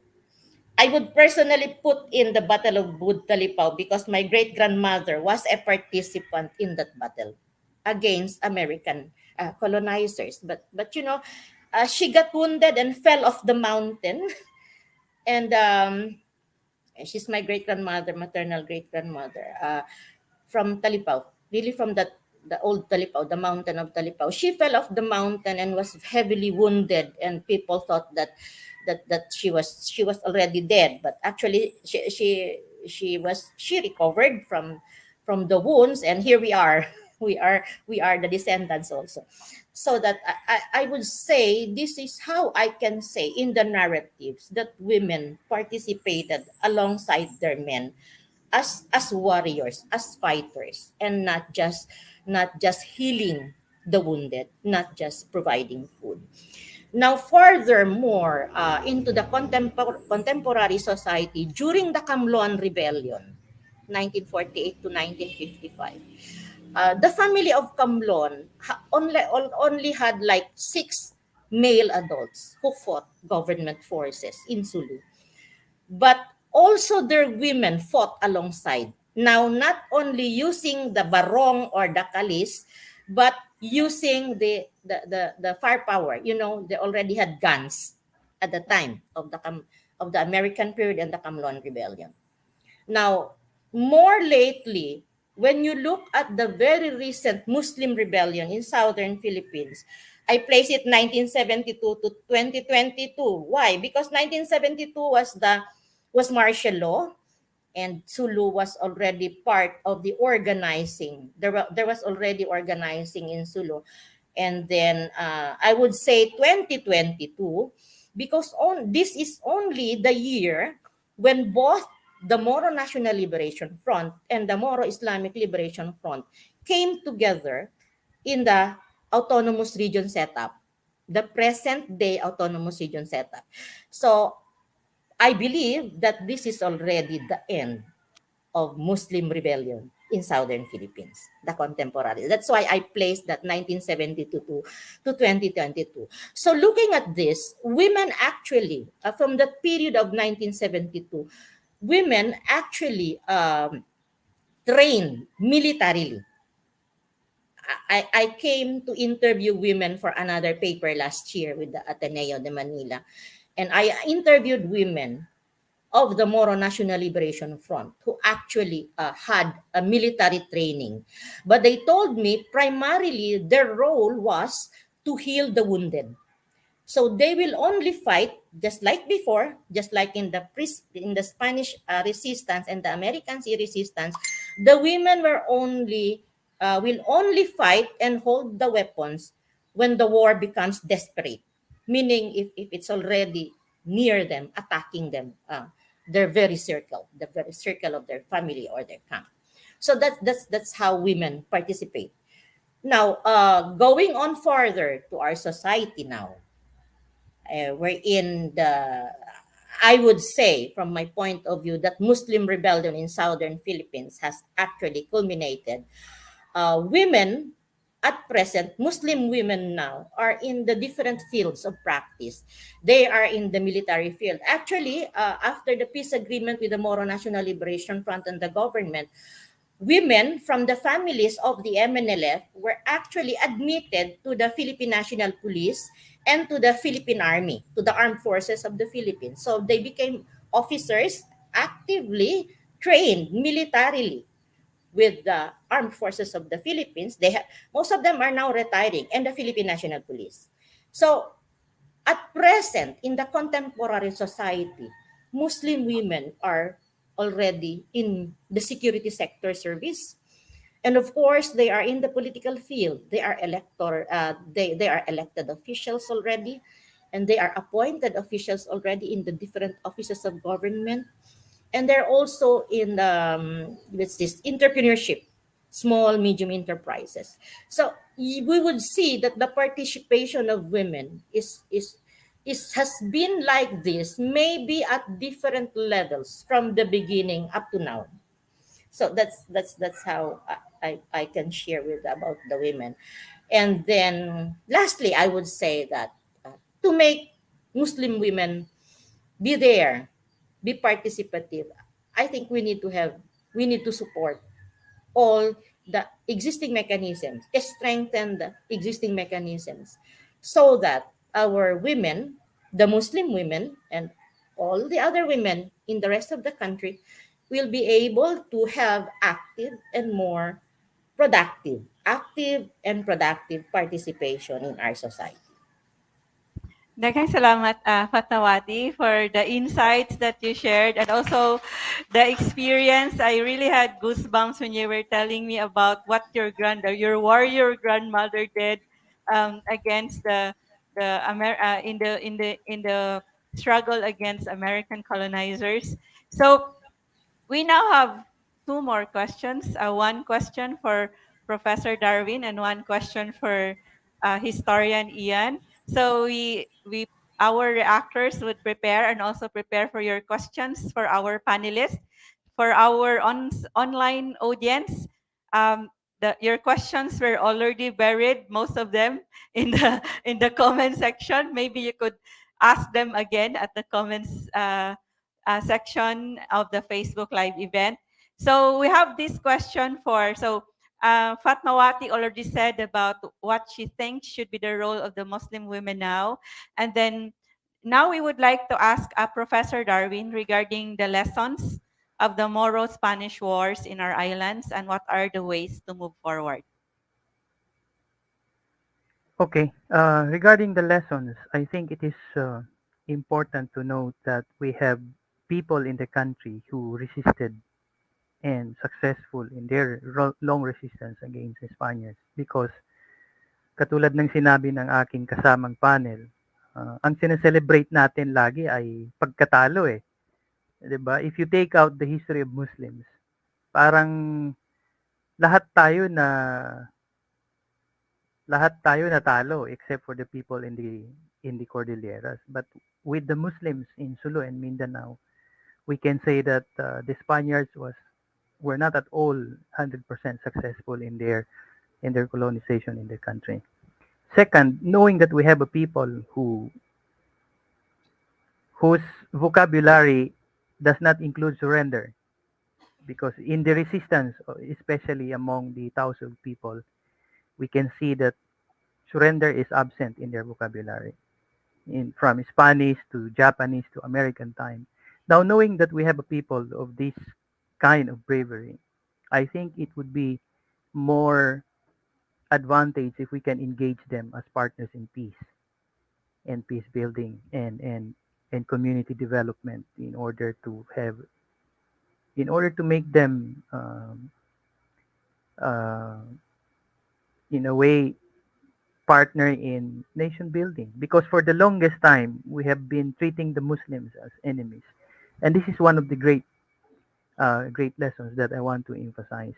The Spaniards are long gone. We have been independent from foreigners since 1996, but we continue to see each other from the lenses of colonial invaders. We continue to look at the Muslims from the perception, from the eyes of the Spaniards, and the Muslims continue to look at the Christians from the hatred and prejudice also, as brought about by this long struggle and polarization. I think it's about time for us to learn to understand each other and learn to work together to contribute to the nation building. Tama na yung Moro, Muslim, ibang tao, etc. The fact that we have Islamic heritage in the country, the fact that despite of Islam's brief life in Luzon and Visayas, the legacy had penetrated deep in the language, in the culture, and to some extent in the psychology. The word ginawa of the Visayan is derived from the Tausug word, which is in Tagalog maginawa, and a lot more. Simbahan from the root word sumba, Malay from Arabic sabba. See, we have a lot to share. We have a lot in common that we can work together than differences that can continuously divide us. And the other lesson that I want to emphasize, our division has always been exploited by other people. Had the Spaniards were not able to successfully exploit our divisions, hindi naman talaga magtagumpay at hindi naman talaga sila magtagal dito. But because parang nagpagamit tayo to some extent. Dapat mas mahalaga yung pagkakaisa natin kaysa pagbibigay halaga o pagsusumiti sa kagustuhan ng ibang tao. Kasi yun ay nagdudulot ng kapahamakan sa ating bansa. This division is causing damage to our country until the present time. This war in Mindanao is for the Muslims an extension of invasion from Spaniards to Americans to Japanese and now the Imperial Manila, and how much the government is spending in the wars of Mindanao. For example, in Marawi siege, how much money did the government spend during the war, and how much money are we needing to rehabilitate the small city of Marawi when the entire country is in need of more hospitals, more roads, more schools. So if we can learn to coexist together, if we can learn to treat each other in the concept of fellow human being, no longer as enemies, savage, those are propagandas of the Spaniards. Let's see each other from our own lens. That way we can work together and move forward. Yeah. Salamat, Professor Darwin. There is actually a comment from Ferdinand Aparticio, enlightened more here. Enlightened here. So Sir Darwin Absari. So I just remembered when you said about if we were not divided. Actually, in successful revolts in the Visayas, I read from James Warren that he mentioned that the Somoroy revolt, the leaders of the Somoroy rebellion, had links with the Moro. And also when I interviewed also Bohol language expert, 𝗷𝗫𝗁𝗀𝗃, and he also studied the 𝗷𝗁𝘀𝗺 rebellion, the 𝗷𝗁𝘀𝗺 revolt that was really the reason, according to Mike Colonnane, would be the reason for the retirada or the retreat of the Spaniards. They were defeated. They were defeated in the islands, in the Visayas or in the archipelago. So they had a retreat because of the 𝗷𝗁𝘀𝗺. They were defeated in the 𝗷𝗁𝘀𝗺 revolt that spanned for 85 years. So when I interviewed 𝗷𝗫𝗁𝗀𝗃, he also told me that the 𝗷𝗁𝘀𝗺 people, the people in the 𝗷𝗁𝘀𝗺 rebellion, had links also with the 𝗍𝗏𝗄g. They had relations with the 𝗍𝗏𝗄g. So for successful revolts in the past, we would know that there were alliances also between the other, even the Christianized natives who revolted or who defied the Spaniards with the Moro people or the Muslim people in Mindanao. So, daghang salamat, Professor Darwin. And now, the last but not the least question for our historian who is a future doctor in history, Ian Alfonso. So we would like to know how do we memorialize this nameless hero of the Battle of 𝗷𝗀𝗃𝗃 amidst the confusion, and why is it important for the youth to know him or to remember him and to honor him? Well, for me, okay. Hello, hello, hello. Okay, wait na. Wait, tayo lang mata na. Wala pa? So we are fixing the audio. Hello, hello, hello. Yes, it's okay. So, yun. I think. Wala na sad. Hello. Is it low bat? So we are. Hello, hello. Mic test, mic test. Wala.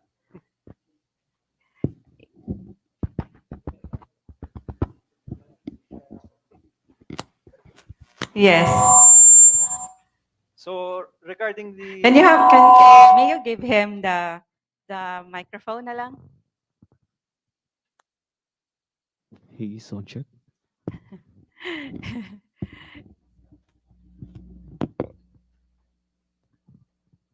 Hello.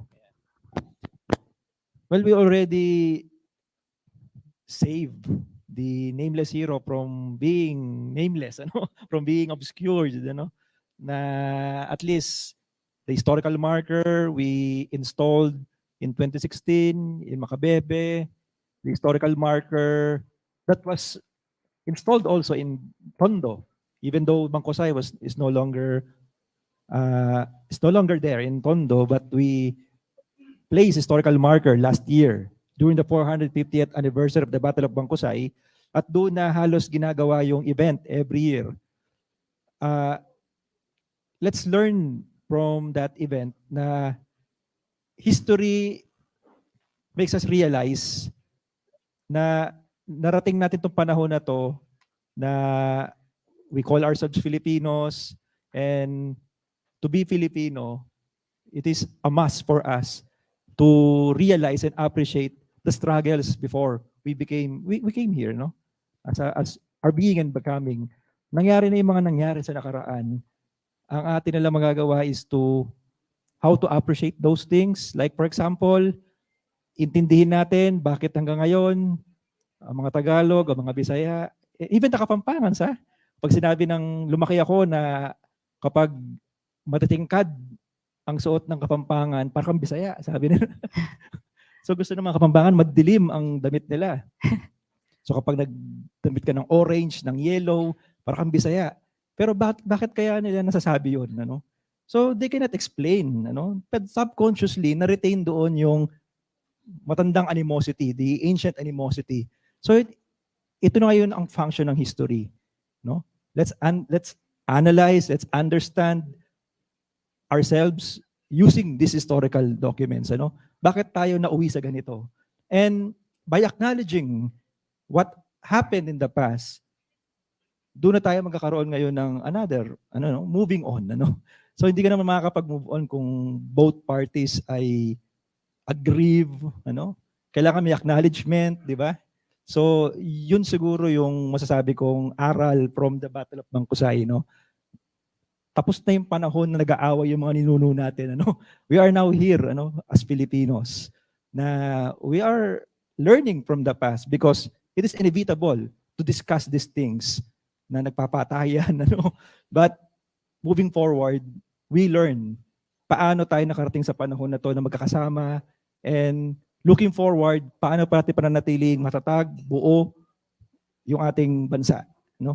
And that's the purpose of history for me, the function of history, na i-ready tayo na patatagin ang pagiging Pilipino natin.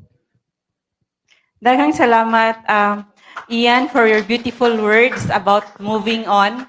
Our audience were touched by your wise words about how to move on. Single or ba di si Ian? Nalipay sila. They're happy that you're single. He's an expert on moving on.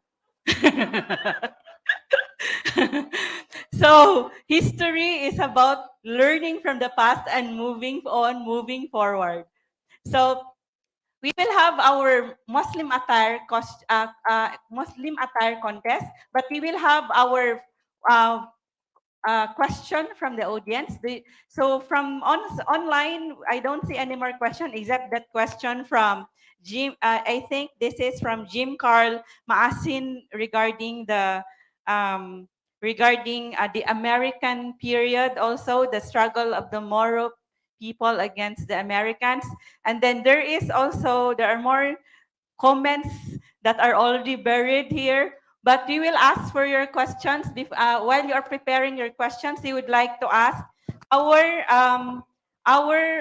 reactor. So the early bird here is the University of Cebu. So we have 3 reactors. We have students from the political science departments of the University of San Carlos, also from the University of Cebu, and we have also a reactor from the University of the Philippines, Cebu. So other reactions would be given after the Muslim attire contest. So we would like to ask first the early bird. Your reward is so this is from the University of Cebu. So is our camera and microphone ready? So from Maureen Olris from the University of Cebu. So please go to our. So you have 2 minutes to give your comment or reaction, and you may also ask a question to any of our panelists.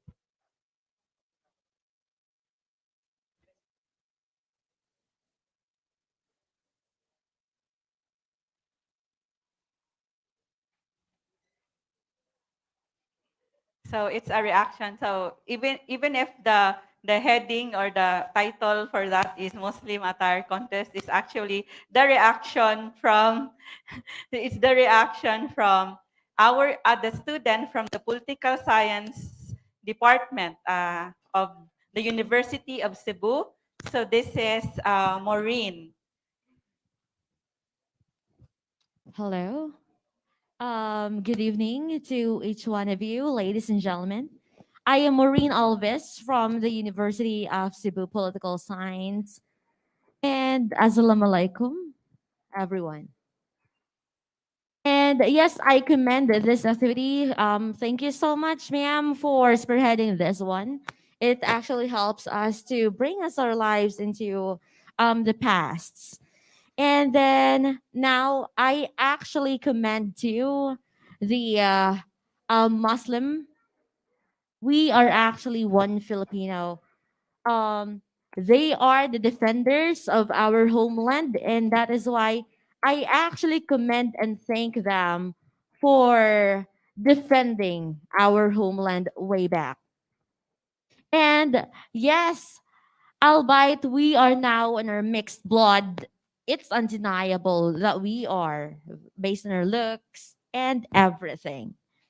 But yes, I came from Mindanao and I just came here to study in college.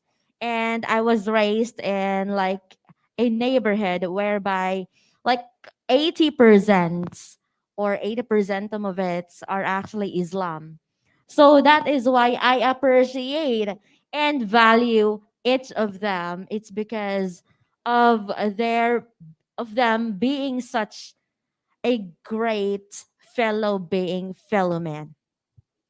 And yes, I really thank them. It's because Southern Mindanao and the Cordilleras are the only native lands which are actually not being invaded by those Spaniards.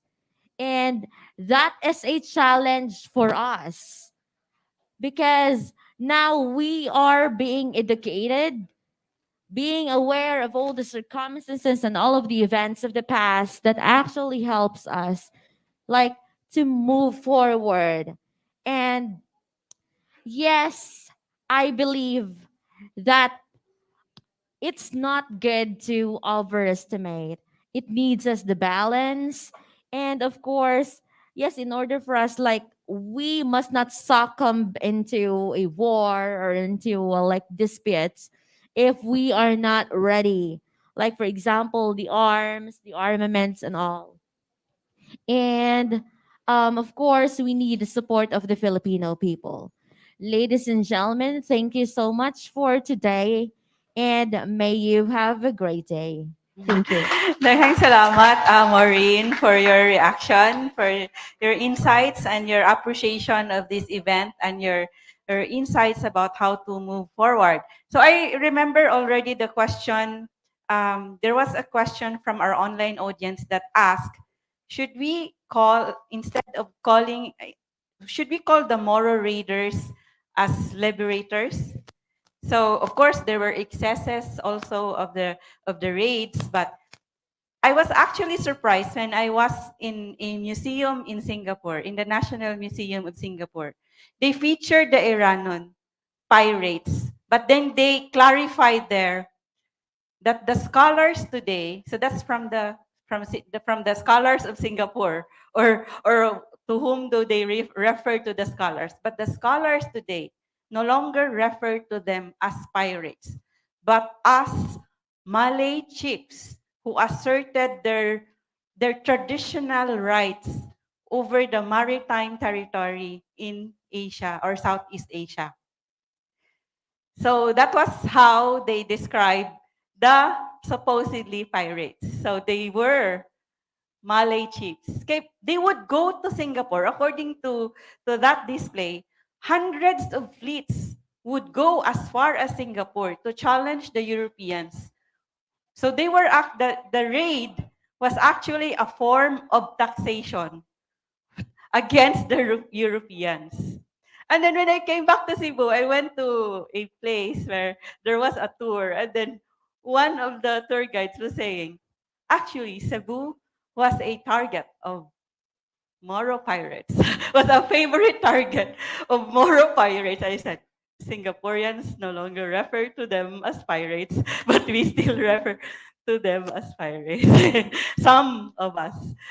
But I was so surprised with 𝗷𝗵𝗂𝗃𝗃𝗃. He wrote this book in the 1970s. He never referred to them as pirates. He referred to them as Moro raiders or marauders, or Muslim. He didn't even use the term Moro. He was consistent in using the term Muslim, not Moro. So he was ahead of his time. So now, are our contestants ready, or should we call another reactor? So we call another reactor. We will have from the UP Cebu. Or do you have questions? Before another reaction, is there a question from the audience? You raise your hand and then you introduce yourself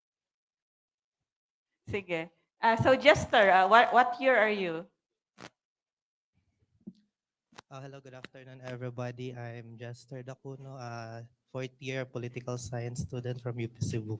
So, in behalf of the UP Cebu Political Science Society, so we would like to thank you for this event, so for inviting us and to make us able to participate. And we learned a lot because I also remember the time when we were touring the different churches of Cebu, from Cebu City going to Oslob, and it was being there was a like a commonality among the churches as being built as a light post for the what for to act as an alarm if there was a Muslim raiders that are arriving.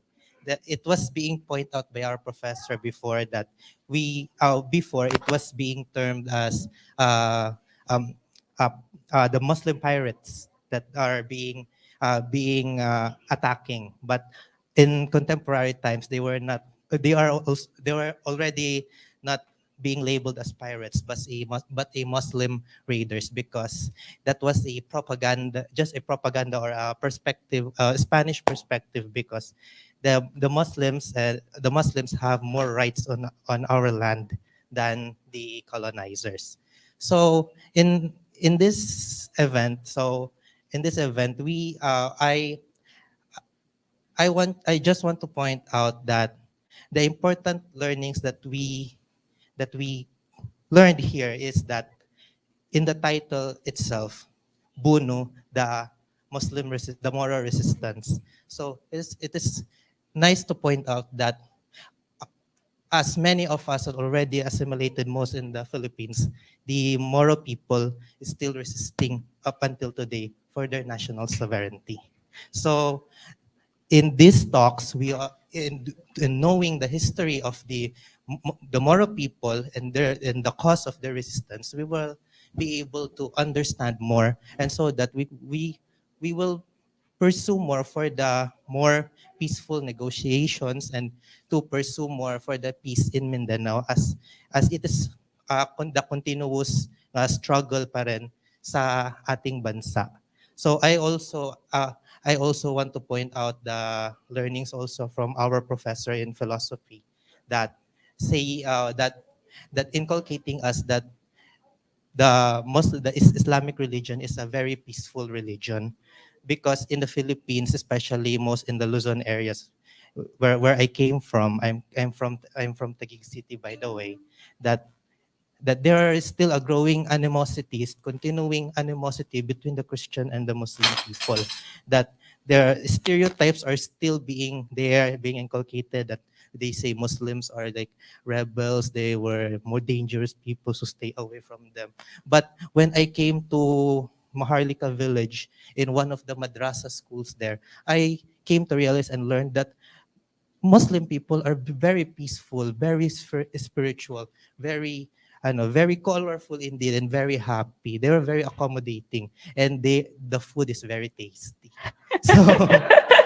So that's a contrast on what we as Christians mostly learned because of the growing stereotypes that are inculcated to us. So with these forums like this, we became more understandable on the struggles of the Muslim people, and so that we can pursue more on peace and further unity for us Filipino people and for our future prosperity. So that could be all. Thank you very much. Daghang salamat, Chester, for your insight. So yes, it's true. The food in Sulu was very tasty. We were served so many kinds of dishes rice is not just rice. There has something to be done with rice. There should be more. I guess it undergo that their food undergo so many preparation and steps in the preparation of the food. So now we would now have the Muslim attire. This was actually first named Moro Warrior Cosplay Contest, but Fatmawati clarified that their attire is not a costume. It is what they wear every day, except the men, I think. So we changed it to Muslim attire contest. So we have our judges. We have Professor 𝗷𝗫𝗳𝗺cie as one of the judges. And then also we have Fatmawati Salapuddin as the second judge. And our third judge is our dance master and who choreographed our Sinulog dance, Pamgrass version of the Sinulog dance with the Sulu martial arts dance. So it's William 𝗷𝗫𝗳𝗍. May we show our judge? William, who is also having a malong as part of his attire. Yes, so dili tuara sa tunga. So we would now have our contestants. So may we have them? So I have here the list of the contestants. Is this correct? So we have first Sean Sanico, and then John Demir Villamor, Edgar, and Ferdinand. And then we have Luella and Jeric.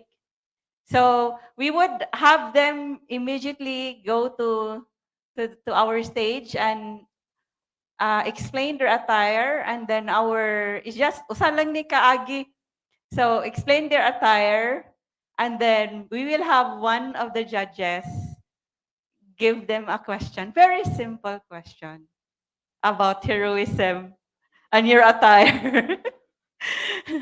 So, of course, you will not be defending a thesis in the question and answer. So, we will have them one by one. So, our contestant number one, Muslim attire contestant number one. So, we have, is he there? May we show the camera? So, diri na, ang camera is here already. May we show that? Pwede gamay lang ko. The bigger view ang pikas. Yes. May problem atong camera. We can't see the kuan.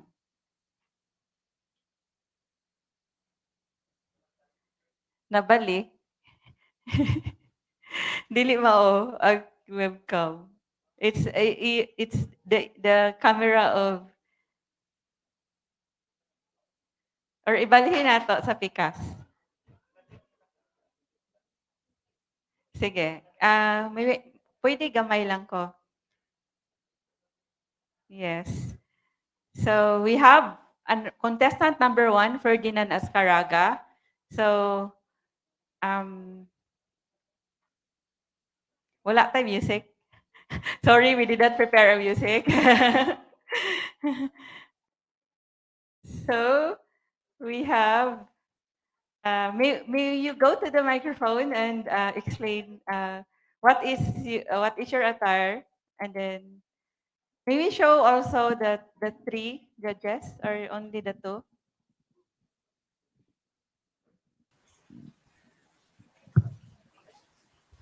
Assalamualaikum. Ako si Ferdinand Azcaraga.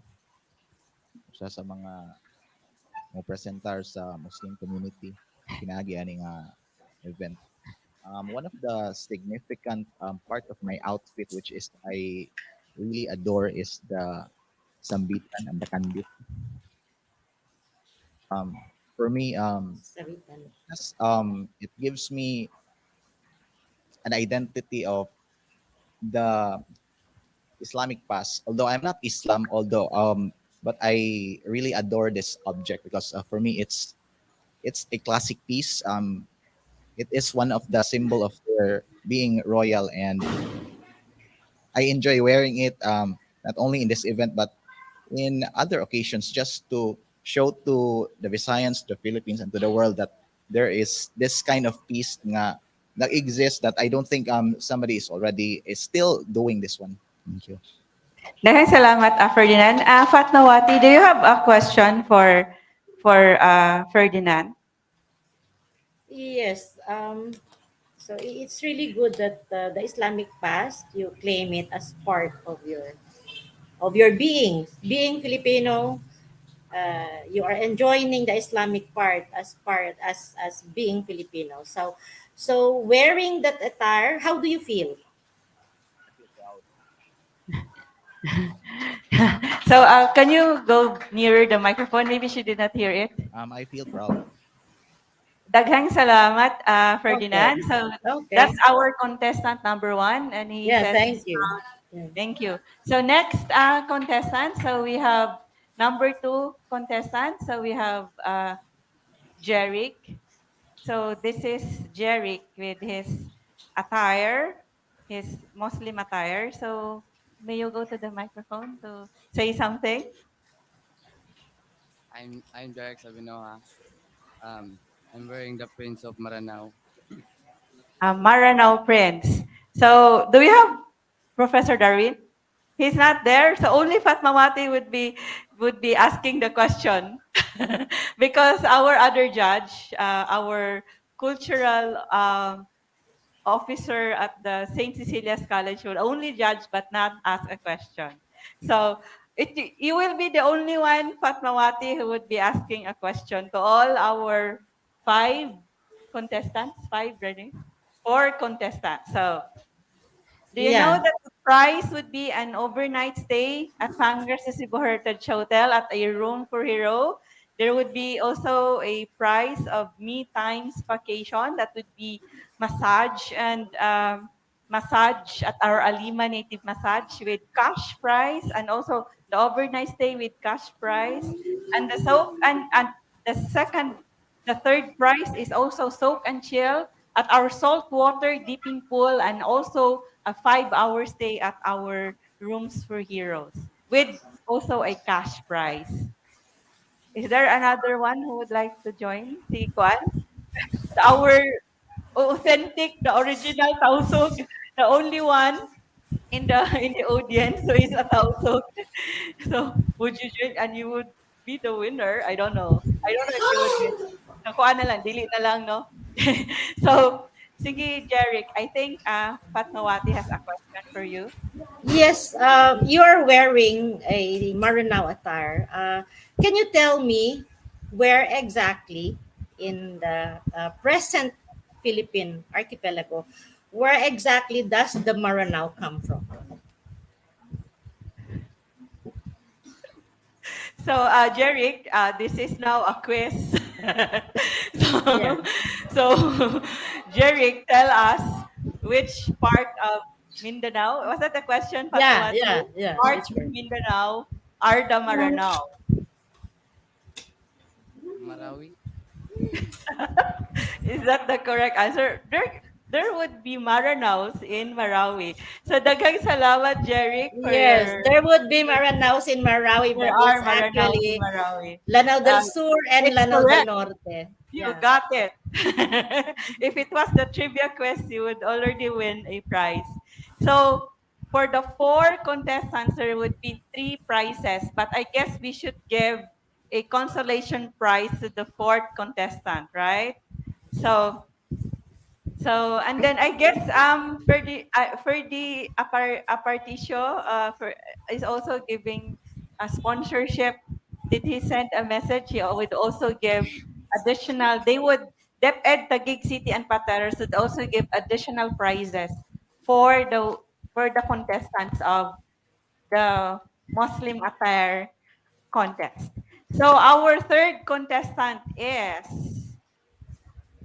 Edgar. So, sige. So, here is Edgar. Sorry, we did not prepare our music. So, sige, Edgar. So, Edgar would say something about his attire. Hello everyone, my name is Edgar. Kaning akong isuot malong symbolize as adaptability and flexibility. Kay sa bisag unsang sitwasyon, pwede nimo siya gamiton. And then kaning sunda nga akong gidala, mao ni siya ang gitawag na Marawi Chris. Marawi Chris, symbolize as pride of Marawi. Thank you. Daghang salamat. So he explained his malong that is flexible and adaptable for any occasion, and he is proud of his Chris. So Fatmawati, any question for Edgar? Yeah, I'm running out of questions. But anyway, so you're wearing an attire that's Muslim in nature. So what would you wish for our society now with regards to the Muslims now in the Philippines? So Edgar, the question is, unsa kuno imong gusto, imong pangandoy para sa Muslim diri sa atong nasod? What is your wish right now for the Muslims in our society, in the Philippine society? Peace. Okay. So that's the Thank question. you. Daghang salamat. Thank you. Thank you to Edgar for your answer. So what's his wish for the Muslims in our society is peace. You can, it is actually an answer of beauty queens. It's a beauty contest answer. Thank you for that wonderful answer. So now we will have our last contestant. So we have 𝗷𝗫𝗀. So we have 𝗷𝗫𝗀, our only girl, our only woman in this contest. Ako si Luella as a Maranao princess wearing Maranao. And I'm good to wear this. This is a sagad and this is landa and balangka. Hi, Coach. So please go nearer to the microphone so that you will be heard. So Fatmawati, did you hear what she said? So she explained her attire. So again, 𝗷𝗫𝗀. Okay, now you're wearing a Muslim attire, particularly of the Maranao ethnic group. My question to you is, what can you say? What is your view of Muslim women, particularly Muslims in the country, particularly your view on us wearing our headdress, the hijab or the turong like this? How do you look at us? What is your feeling when you look at Muslim women in the country wearing the headgear? So 𝗷𝗫𝗀, so you may answer in Bisaya. So ang question Bisaya, pwede, yeah. she also understands Cebuano. So the question of Fatmawati, kung unsa kuno imong pagtanaw sa mga babae nga Muslim nga nagsulob sa ilang head cover or sa ilang hijab or kanang nagtabon sa ilang buhok. So unsay imong pagtanaw sa ila? It is good and secured. Unsa to? Unsa to, 𝗷𝗫𝗀? Secure and preserved. So they are preserved and secured. So that's the answer of 𝗷𝗫𝗀. Thank Daghang you. salamat, 𝗷𝗫𝗀. So those are all our. So can we show them again at the other camera? May we show them, everyone? So may we show them in the other camera, please? So wala na mo di na connected. So maybe pwede mo diri sa taas.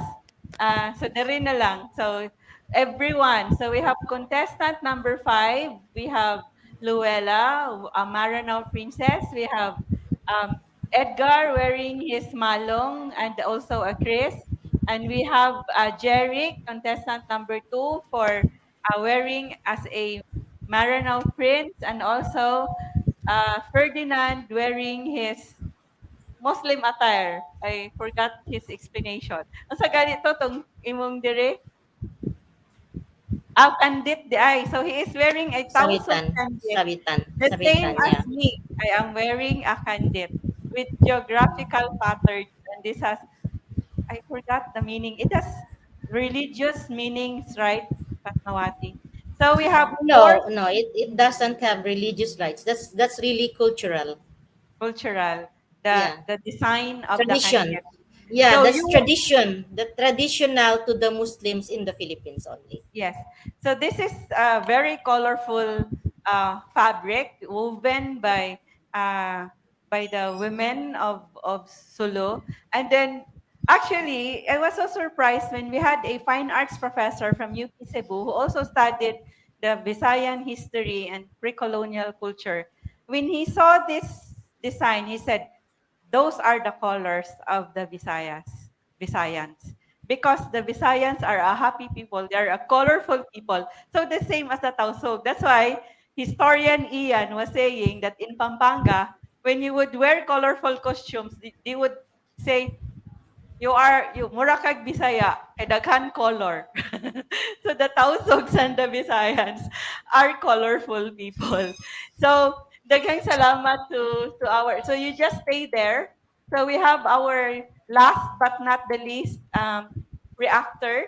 So we have a reactor. So we have a reactor from the University of San Carlos Political Science Society, a student of political science at the University of San Carlos, and she is the only Tausug here on site, Fatima Ayesha Jailani, for her reaction. So where is the microphone for her? Yeah, the microphone. You can. Where's the microphone for Fatima, please? And that the mic, and that is our. Pwede na ma-remove si Fatmawati from the. And then do we have the camera for the reactor? So we have our reactor from. So we have. Can we have the yes? So it's a Muslim attire contest, the heading, but it's actually a reactor. So, so pardon for the technical.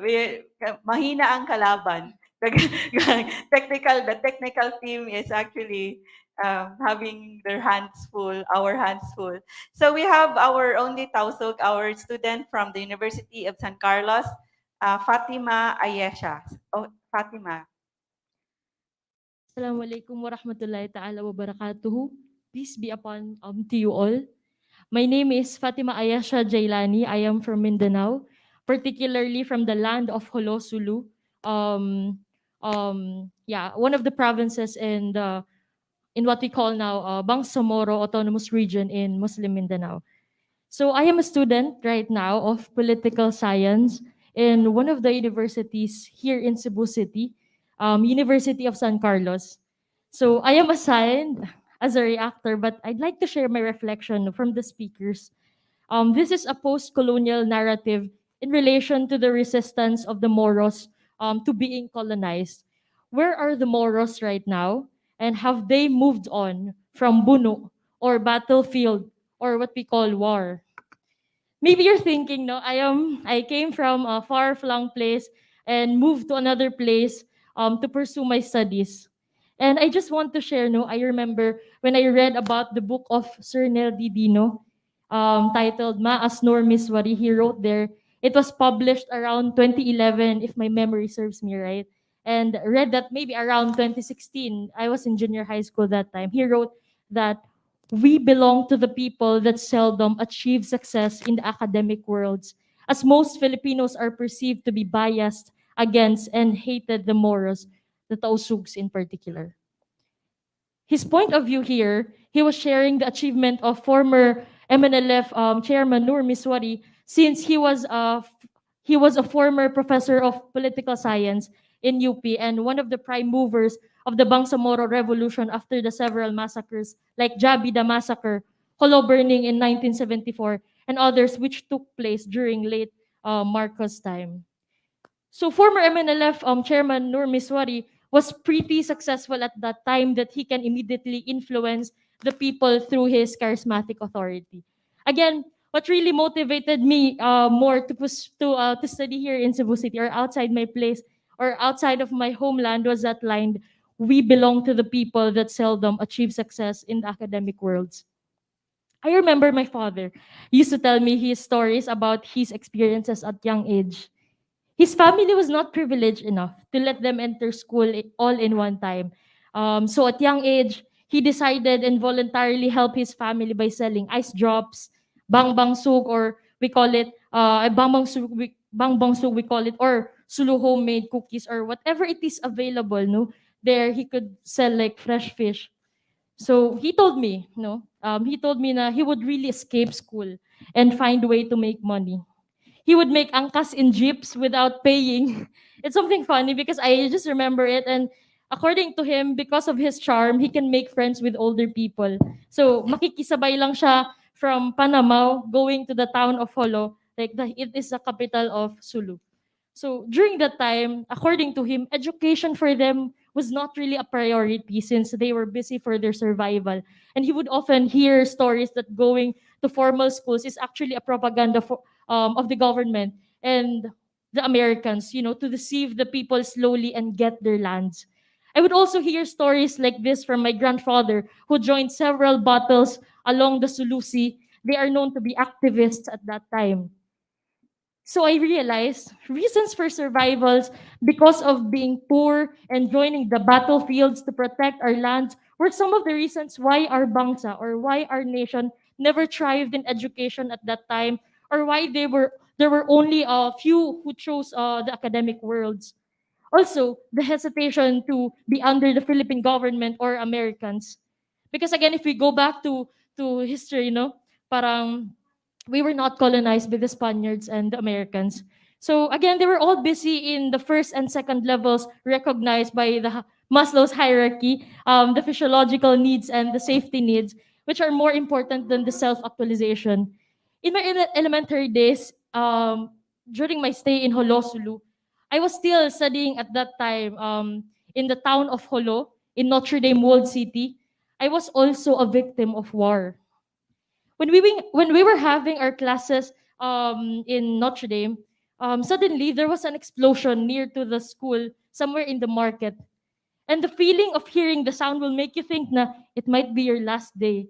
I just want to go home. But then I realized as I was growing up, it made me realize that hearing explosions, firing of guns was the norm there. And because of that, most of the time our classes are being suspended. Wars really affected our education.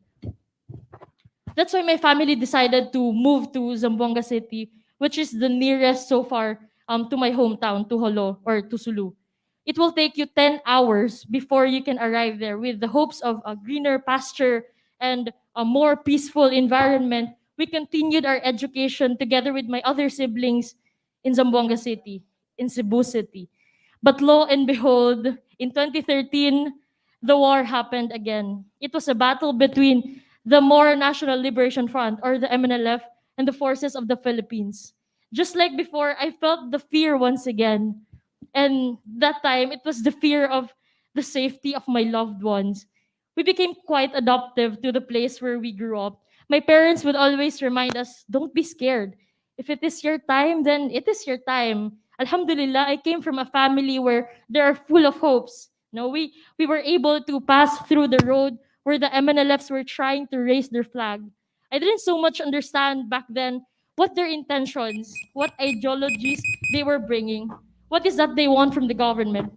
All I know, they want to tell something, but they are not heard, just like the other minorities. Right now, Zamboanga City has already recovered from the tragedy brought by the siege, but it remains to the memory of the people of Zamboanga. While in Sulu, right now, tourism is booming. Although wars are traumatic in my hometown, but it does not need to be a life sentence.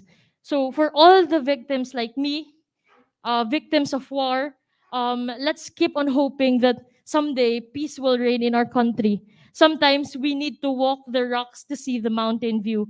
As a Moro, we are often associated to a term warrior because accordingly, historically, we were not colonized by the Spaniards, Americans, and other colonizers. We resisted and fought really hard. According to a good friend, I think he commented, as Moros, our only shield is the truth, but that truth should be communicated in a subtle way. It should not be harsh, just a smooth way like the wind blows that we can feel, not see, and still we believe in. I still believe in the idea of peace. However, this peace can only reign through diplomatic ways. And as a Moro youth, if you ask me, people from the current, from the Sulu, are aware of their situation. They just become adaptive because the idea of patience taught them how to swim, to keep moving, and we call it sabar. Thank you so much. Maraming salamat for your testimony, your sharing about the life of a Tausug, your experience. So we have our camera actually nalobat to siya. So daghang salamat Fatima for your sharing. So we thank you for those words. And so now, while our judges are already tallying, there is actually already there are already winners. So, but before that, so you just look at them. So we are now in our very exciting portion of our event, where you will win exciting prizes. So the first question, so the second question is for those online, those who are not here in the venue at our Hawanan 3 de Abril. So the first question is for those on site. So if you want to answer, raise your hand and then you go to the microphone. Is our camera ready? So kinsay mo tanaw dito sa pikas nga side, I can see there's a column dividing us. So there are walls, there is a column dividing us. I can't see the other side. So please also check if who is the first one to raise his or her hand for this question. So we have the first question, actually the prize is a mostly is Tausug dish, 𝗷𝗁 ni 𝗙𝗵𝗔. We launched this in 2020 in the during the anniversary of our restaurant 𝗙𝗵𝗻 ni Lumaya. So 𝗙𝗵𝗔 is actually their version of, because for in their folklore, the version of their version of Lapu-Lapu, his name in their stories is 𝗙𝗵𝗔, the name of Lapu-Lapu, and they considered Lapu-Lapu as a Muslim. So of course, the Visayans, also the Cebuanos, or there are also documents that would also challenge that. But then 𝗙𝗵𝗔 in their folklore is Lapu-Lapu, and he is a hero. So we have Tausug Moro hero dishes at Pamgras.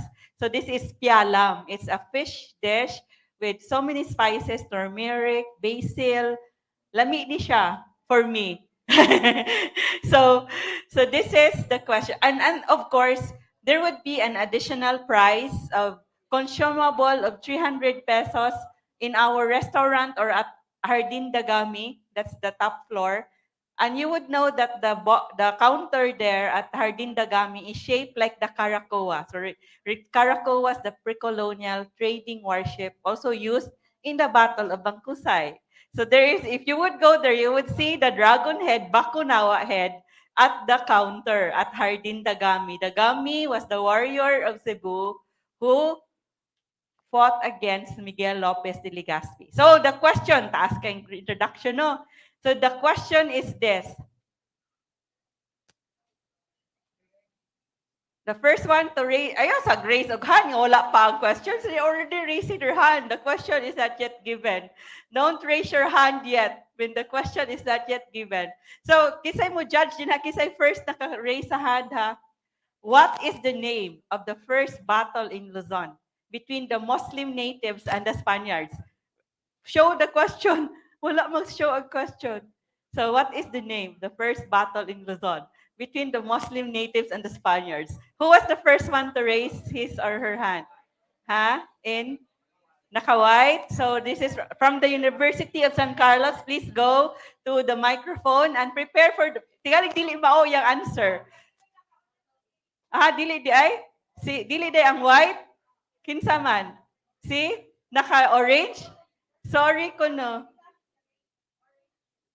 During the question, do we request to finish the question before raising the hand or okay na? Na during the question, mag-raise na. Anyway, for the next kay, online naman ang answer. So you go to the microphone, introduce your name, and give the answer. Please show the question. So there is an additional prize from the DepEd Taguig City and Pateros. So please show the question. So the question is, so we have, please show also the one who would like to answer. Sure. Please show the one who would, please introduce your name. What's your name? Hello, I'm 𝗔𝗃𝗄 𝗂𝗃𝗁 from UP Cebu. University of San Carlos. University of the Philippines-Cebu. University of the Philippines. Political Science. What's your name again? 𝗔𝗃𝗄 𝗂𝗃𝗁. John. So John, what's your answer, John? The first war between the Luzon people and the Muslim is the Battle of 𝗵𝗂𝘃 happened in June 3, 1571. Congratulations! And what was the name of the leader of the Battle of 𝗵𝗂𝘃? There's no name yet. As they said, he's a nameless hero. Congratulations for listening to the discussion of our historian, Ian Alfonso. So congratulations, you win pialam ni 𝗙𝗵𝗂𝗃𝗁 and also a 300 pesos consumable either at 𝗙𝗶𝗻 ni Lumaya or at Jardín Dagami. So the next question is for those online. We have only a few people left online. So online but not here at Palmgrass. So for those who are online, so would you kamo makakita mo no? So the next question, so you would say, unfair no kay hilot ang massage, hilot sa tiil ang price with 300 pesos consumable at our 𝗙𝗶𝗻 ni Lumaya restaurant or our Jardín Dagami. So so the next question is for those online. I am looking at the pages of the National Quincentennial Committee page and also at the Palmgrass, the Cebu Heritage Hotel page. So, so to Jim, yes, the link for today's seminar, you just go to the Facebook event and then the recorded, this Facebook Live is already automatically recorded and you would be able to play again this event. So the next question, so to those online those who are still with us, please prepare your fingers to answer this question. The first one to answer would win the Hour Therapeutic Hilot sa Tiil foot massage with sea salt and ginger foot soak. And also you get an orasyon, a healing prayer during the massage. So, of course, you get healed with prayer. So, this is the question for those online, only those online but who are not here at Palmgrass. So, this is the question. Show the question. Name the two sultanates in Mindanao in the pre-colonial period. Name the two sultanates. It's very easy. Fatmawati was discussing this. So, name the two sultanates. So I'm looking at the Palmgrass, the Cebu Heritage Hotel. If no one would answer at the comment section, we would allow you to answer at the comment section. So we would allow the on-site participants to answer. Nanay nag-answer?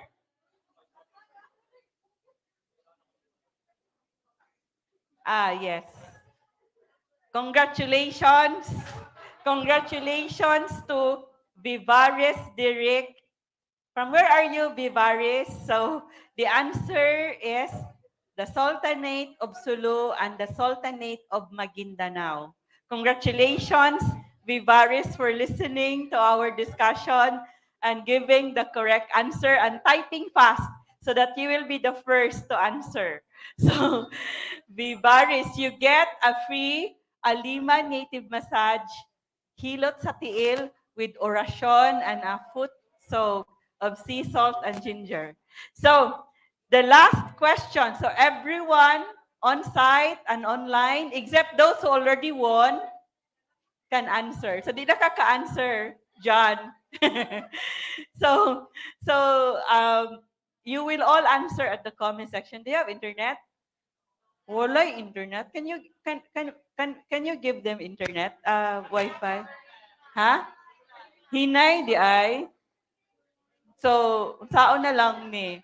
So, the last question is this. So, the last question, the price for this is we have a 300 pesos consumable, and then we have soak and chill. You have an access to the saltwater dipping pool at 𝗷𝗿 𝗂𝗂𝗃𝗃. So it's a therapeutic, salt water is therapeutic. So there's a saltwater dipping pool at 𝗷𝗿 𝗂𝗂𝗃𝗃. And you would also be able to stay for 5 hours at a room for hero at Panelists, the Cebu Heritage Hotel. So this is the question. So comment section ni ha. Unfair kayo sa wala yung internet. So this is the question. Show the question. Sultan Kudarat was one of the brave leaders in the anti-Spanish resistance.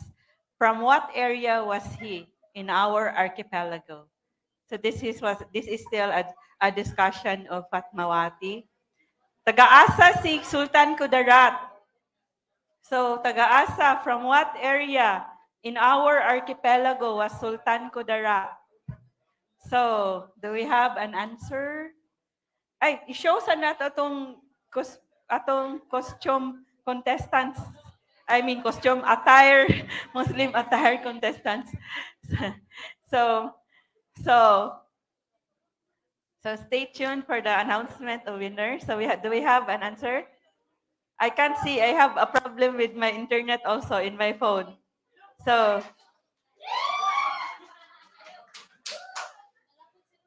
pwede. 𝗏𝗏𝗃𝗃𝗃 is the correct answer. And also, if you would say Sultanate of Maguindanao, it's also correct. But kung 𝗏𝗏𝗃𝗃 is also correct. Congratulations to our researcher from the Talisay City College. He is our panelist. Unfair kayo. He was our panelist last November 12 in the 𝗷𝗿 and he studied much about the war of the Cebuanos against the Americans and against the Spaniards. But he also listened, so he knows that Sultan Kudarat is from Cotabato. And of course, in pre-colonial, in the Spanish period, he was a Sultan of Maguindanao. So, kay balo na ta, so we already know nga Sultan Kudarat is already a province now. So congratulations for winning the soak and chill with 5 hours stay at a room for hero with our. So we invite you. So before we trailing kayo kisay kuan, so we invite you to our upcoming event December 3 outreach. We would have this on Facebook Live if you want to join us and be one of the actors, performers of our storytelling for the children regarding our 1898 Cebu Revolution, about our Cebu heroes. So this will be December 3. And we will also have a discussion on the war in Cebu versus the Japanese in December 1st week. And on December 29 is our celebration of the freedom of Cebu and the victory of Cebu in the 1898 Cebu Revolution against Spain. So we would have the announcement of winner of the Muslim attire contest. Who would award? Kasi mo award si Kuan lang, Ian, o si Kuan, William. Pwede? Or si William na lang?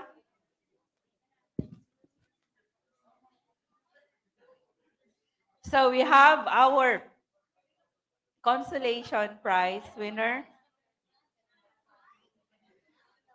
contestant number, contestant number 3. So our consolation prize winner is the third prize. Naglibog ko sa kuan ha. So the third prize winner is Ferdinand. Congratulations. And the second prize winner is Jerix. Congratulations, the Maranao Prince. So we now have our top 2. So we have 𝗷𝗿𝗀𝗃𝗀𝗃 as our top 2. So kinsa kaha? So kinsa man, who is the winner for you? The Maranao Princess or the Malong Prince? Malong man yan. Malong attire. The Malong attire or the Maranao Princess? So is your bet? Kinsa inyo? Luella or Edgar? Ha? Wala, nawagtang lagi ko. So, the grand prize winner for our Muslim attire contest is Edgar. Congratulations. You win an overnight stay at Congress Cebu Heritage Hotel with a cash prize. And our first prize winner is Luella with asa tong iyang prize? With a me times vacation with a cash prize. The second prize is soak and chill, and the third prize is to be announced.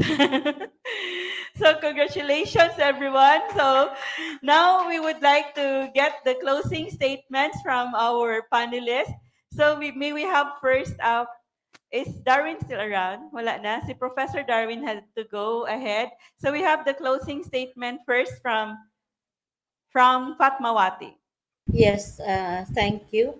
So, thank you very much for inviting me, the opportunity to share thoughts with our audience. And I came to realize that, yes, we are not colonized. And as a Muslim, as the Muslim nation would like to enjoin the entire country to be part of us. I say prehistoric Philippines, which is Muslim, is also your ancestors. So I would like to enjoin everybody to share that with us. I'm enjoining everybody. And you must remember that we were not conquered. First, because the Spaniards were able to come only after an agreement with the Sultanate. And then the Americans also gained foothold in Sulu only after agreements, the Quirambe's Treaty and the Carpenter Agreement. Now, the very recent one, which is all the agreements between the Philippine government and the Moro National Liberation Front and the Moro Islamic Liberation Front, we came into terms with the Philippine government, also with agreements.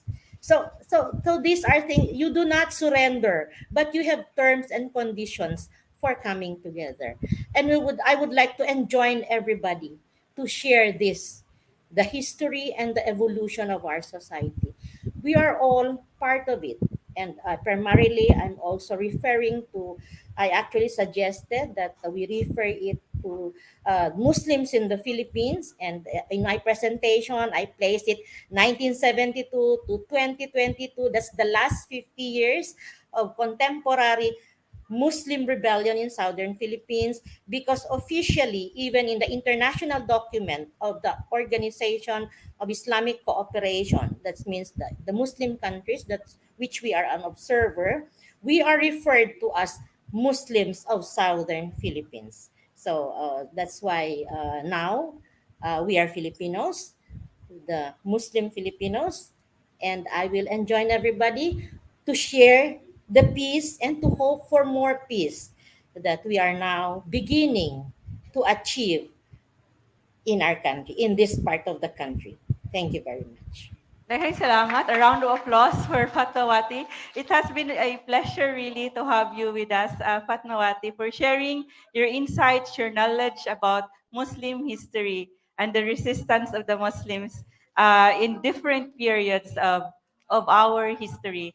Daghang salamat to Fatmawati. So may we have the closing statement also from the National Historical Commission of the Philippines, Supervising Researcher, the author of the book that is now out of print, but there would be a next edition. So from an expert of moving on, so we have Ian Alfonso. And also expert sa pagkalkal sa nakaraan. Digging. So anyway, I thought yung kaninang statement ko, yun na yung closing. So doon ka na siya ibinalot. Pero maybe my appreciation to Palmgrass for initiating this. Ang daming topic about Cebu, pero kayo pa yung nagbigay ng platform for a local history of Luzon, and then about the Muslims of Mindanao, of Southern Philippines. Cebu pa yung naggumawa ng platform na to. So thank you very much for initiating this, and to the Cebuanos and to non-Cebuanos na nandito. So ang laking bagay nun, to show to the nation na pwede pala ang Cebong maging catalyst ng topics about, baka next month meron ng topic about Kalinga rito, Yes. about Lupatan, So that's yun yung kagandahan na niyayakap natin yung pagbabansa natin. We are no longer yung kalat-kalat, watak-watak, divide-divide.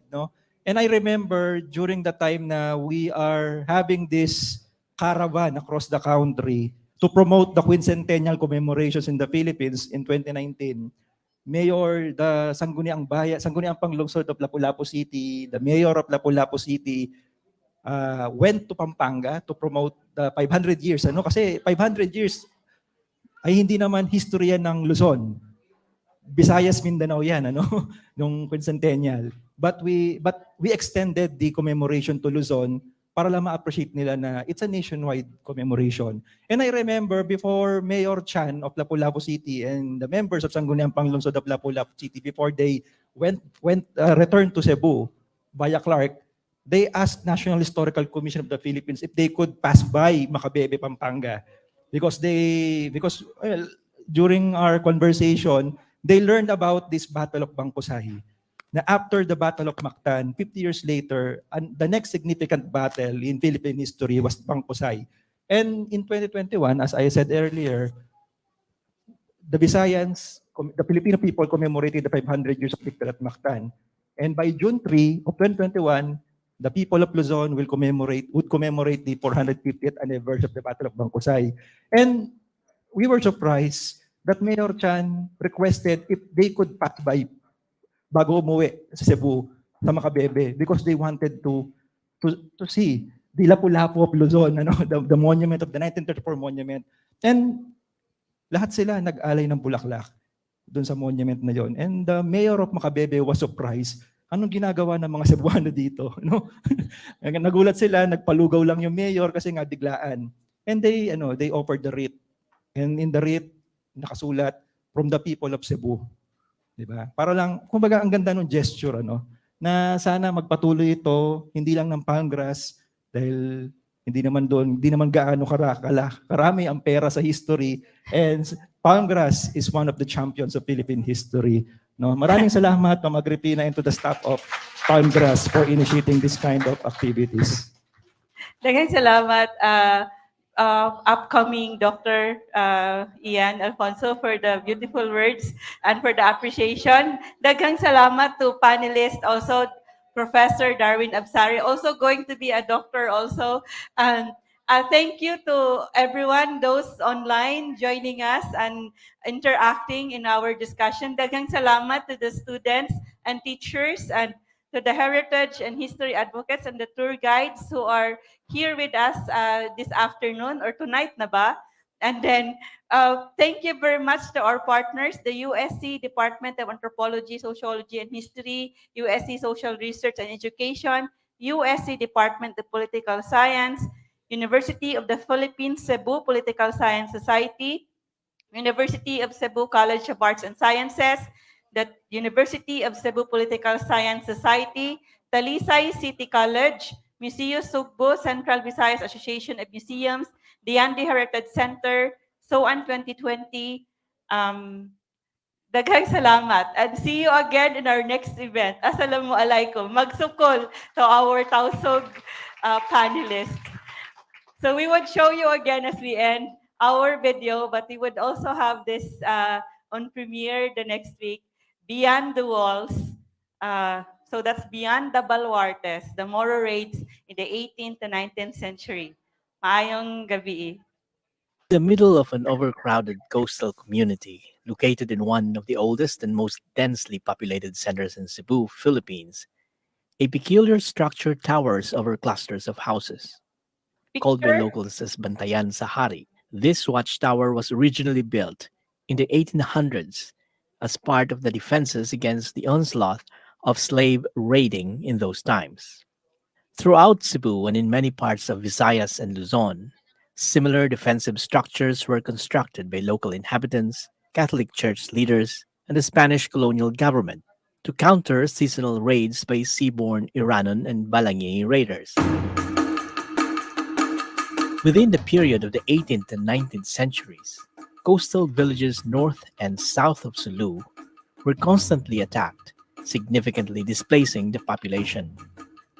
In some cases, defenders burned their own villages in desperate attempts to discourage the marauding raiders from landing. There are no records to find out how many people were enslaved during this period, but most of them ended up in what writers describe as the center of slave market at that time, the Sulu archipelago, home of the Tausug. Observers noted that at the height of Sulu's external trade and slave raiding, the population of its capital, Jolo, rose by an estimated 160,000 in the year 1814, at a span of only 40 years. Slaves outnumbered the native Tausugs. Many of these slaves were from the Visayas. I don't remember the year I was captured because I was very young. I had been traveling with my parents in a small sailboat when we were seized by pirates from several Moro pancos. My father had the good fortune to escape on an island the flotilla touched at, but we were taken to Tungkil. The historical prominence of baluartes speak of the blood, toil, and heroism of villagers and church leaders defending themselves from the slave raiders. But building a defensive structure did not guarantee safety. In the Bicol region, one baluarte was overrun and looted many times over. The success of the raiders also resulted from the lack of arms and ammunition among the defenders. And even if the Manila government had heavy guns in stock, they neither wanted it traded or captured by the raiders, nor be used by insurgents, as discontent among the natives was also rising at that time. For many years, the Spanish Armada was no match to the efficiency of the sea crafts that the raiders used. With agile and maneuverable boats, the raiders would not engage the Spanish Navy and normally navigate through shallow channels. The Spanish attempts to improve the Navy were met by budgetary constraints, blunders in what ship to build, and human resource problems. The prisoners were all kept tied until they showed no symptoms of attempting to escape. Water and rice were given to us very sparingly. Some died from hunger, some from being handcuffed, some from grief. They untied me after about a month. If prisoners were sick, so they could not pull the oar, they were thrown overboard. The Iranons and Balangis, successful and confident that their trade, operated across Southeast Asia from the Sulu archipelago as the epicenter. Their lifetime experience made them masters of the features of islands and coves and such other navigational markers. The monsoon winds would carry them toward the 𝗙𝗵𝗃𝗃 in the months of December to February, going across the Moluccas, Java, Bali, Timor, Borneo, and Sumatra. At the change of the season, they moved back to Sulu and began their Philippine raids with the southeast monsoon. By August, September, and October, they set their sails toward the Strait of Malacca. The Balangis were mainly of Sama and Bajau ethnicities, and settled in the Balangingi Islands east of Jolo. North of the Balangingi is the island of Basilan, where many of the Iranians were based. The Iranians who lived in Jolo had their own separate ward from the Tausugs, as well as their own political organization that pledged to the Sulu Sultanate. As an ethnic group, their politics was not bound to a dominant tribe, but the slave market and the labor demand in Sulu attracted them to work with the Tausugs, who often sponsor their expeditions. External forces were at play in the rise of the Sulu Sultanate as the center of trade and slave market. The English found Sulu as a way to keep their supply of tea from China, which was interested in tripang or sea cucumbers, bird's nest, and such other products. The Tausugs get their fine silk, wares, some arms and munitions from China on one hand, and on the other hand, war material from the English, and later on, briefly, the Germans. Securing the supply of cannons and munitions in turn kept the Sultanate's political power intact, as well as its reputation as a trade center. The slaves brought in by the Iranians and Balangingis made sure that the supply of the crucial Sulu products kept coming. Sea cucumbers or tripang had been used as a traditional cure to joint pains and other ailments by the Chinese. Even now, the value of tripang would go as high as $3,000 a kilogram. At the Archivo General de Indias in Seville, Spain, records show the extensive trading of tripang from Jolo to Manila between 1805 to 1830, the period when rampant slave raiding was happening at the same time in Visayas and Luzon. As a snapshot, 2 Spanish ships imported 100 tons of tripang to Manila in 1821 alone. These cargoes, usually labeled Canton goods, would be re-exported to Macau or Canton, the old name for Guangzhou province in China. But as Sulu enjoyed the benefits from the labors of the slaves, mostly from Visayas and Luzon, the surviving Filipino natives experienced dire economic hardships. Its fiscal impact could be seen in the petitions from local leaders, asking for defense assistance as well as for the military to mount an effective counteroffensive. It took the Spanish leadership decades to finally figure out how to effectively counter the onslaught of slave raiding.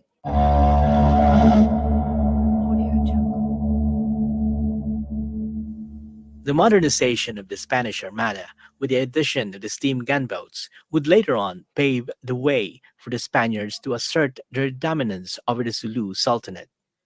Inevitably, the Spaniards moved in by force to wrestle the center of trade from Sulu and transfer it to Manila, Cebu, Iloilo, and Zamboanga.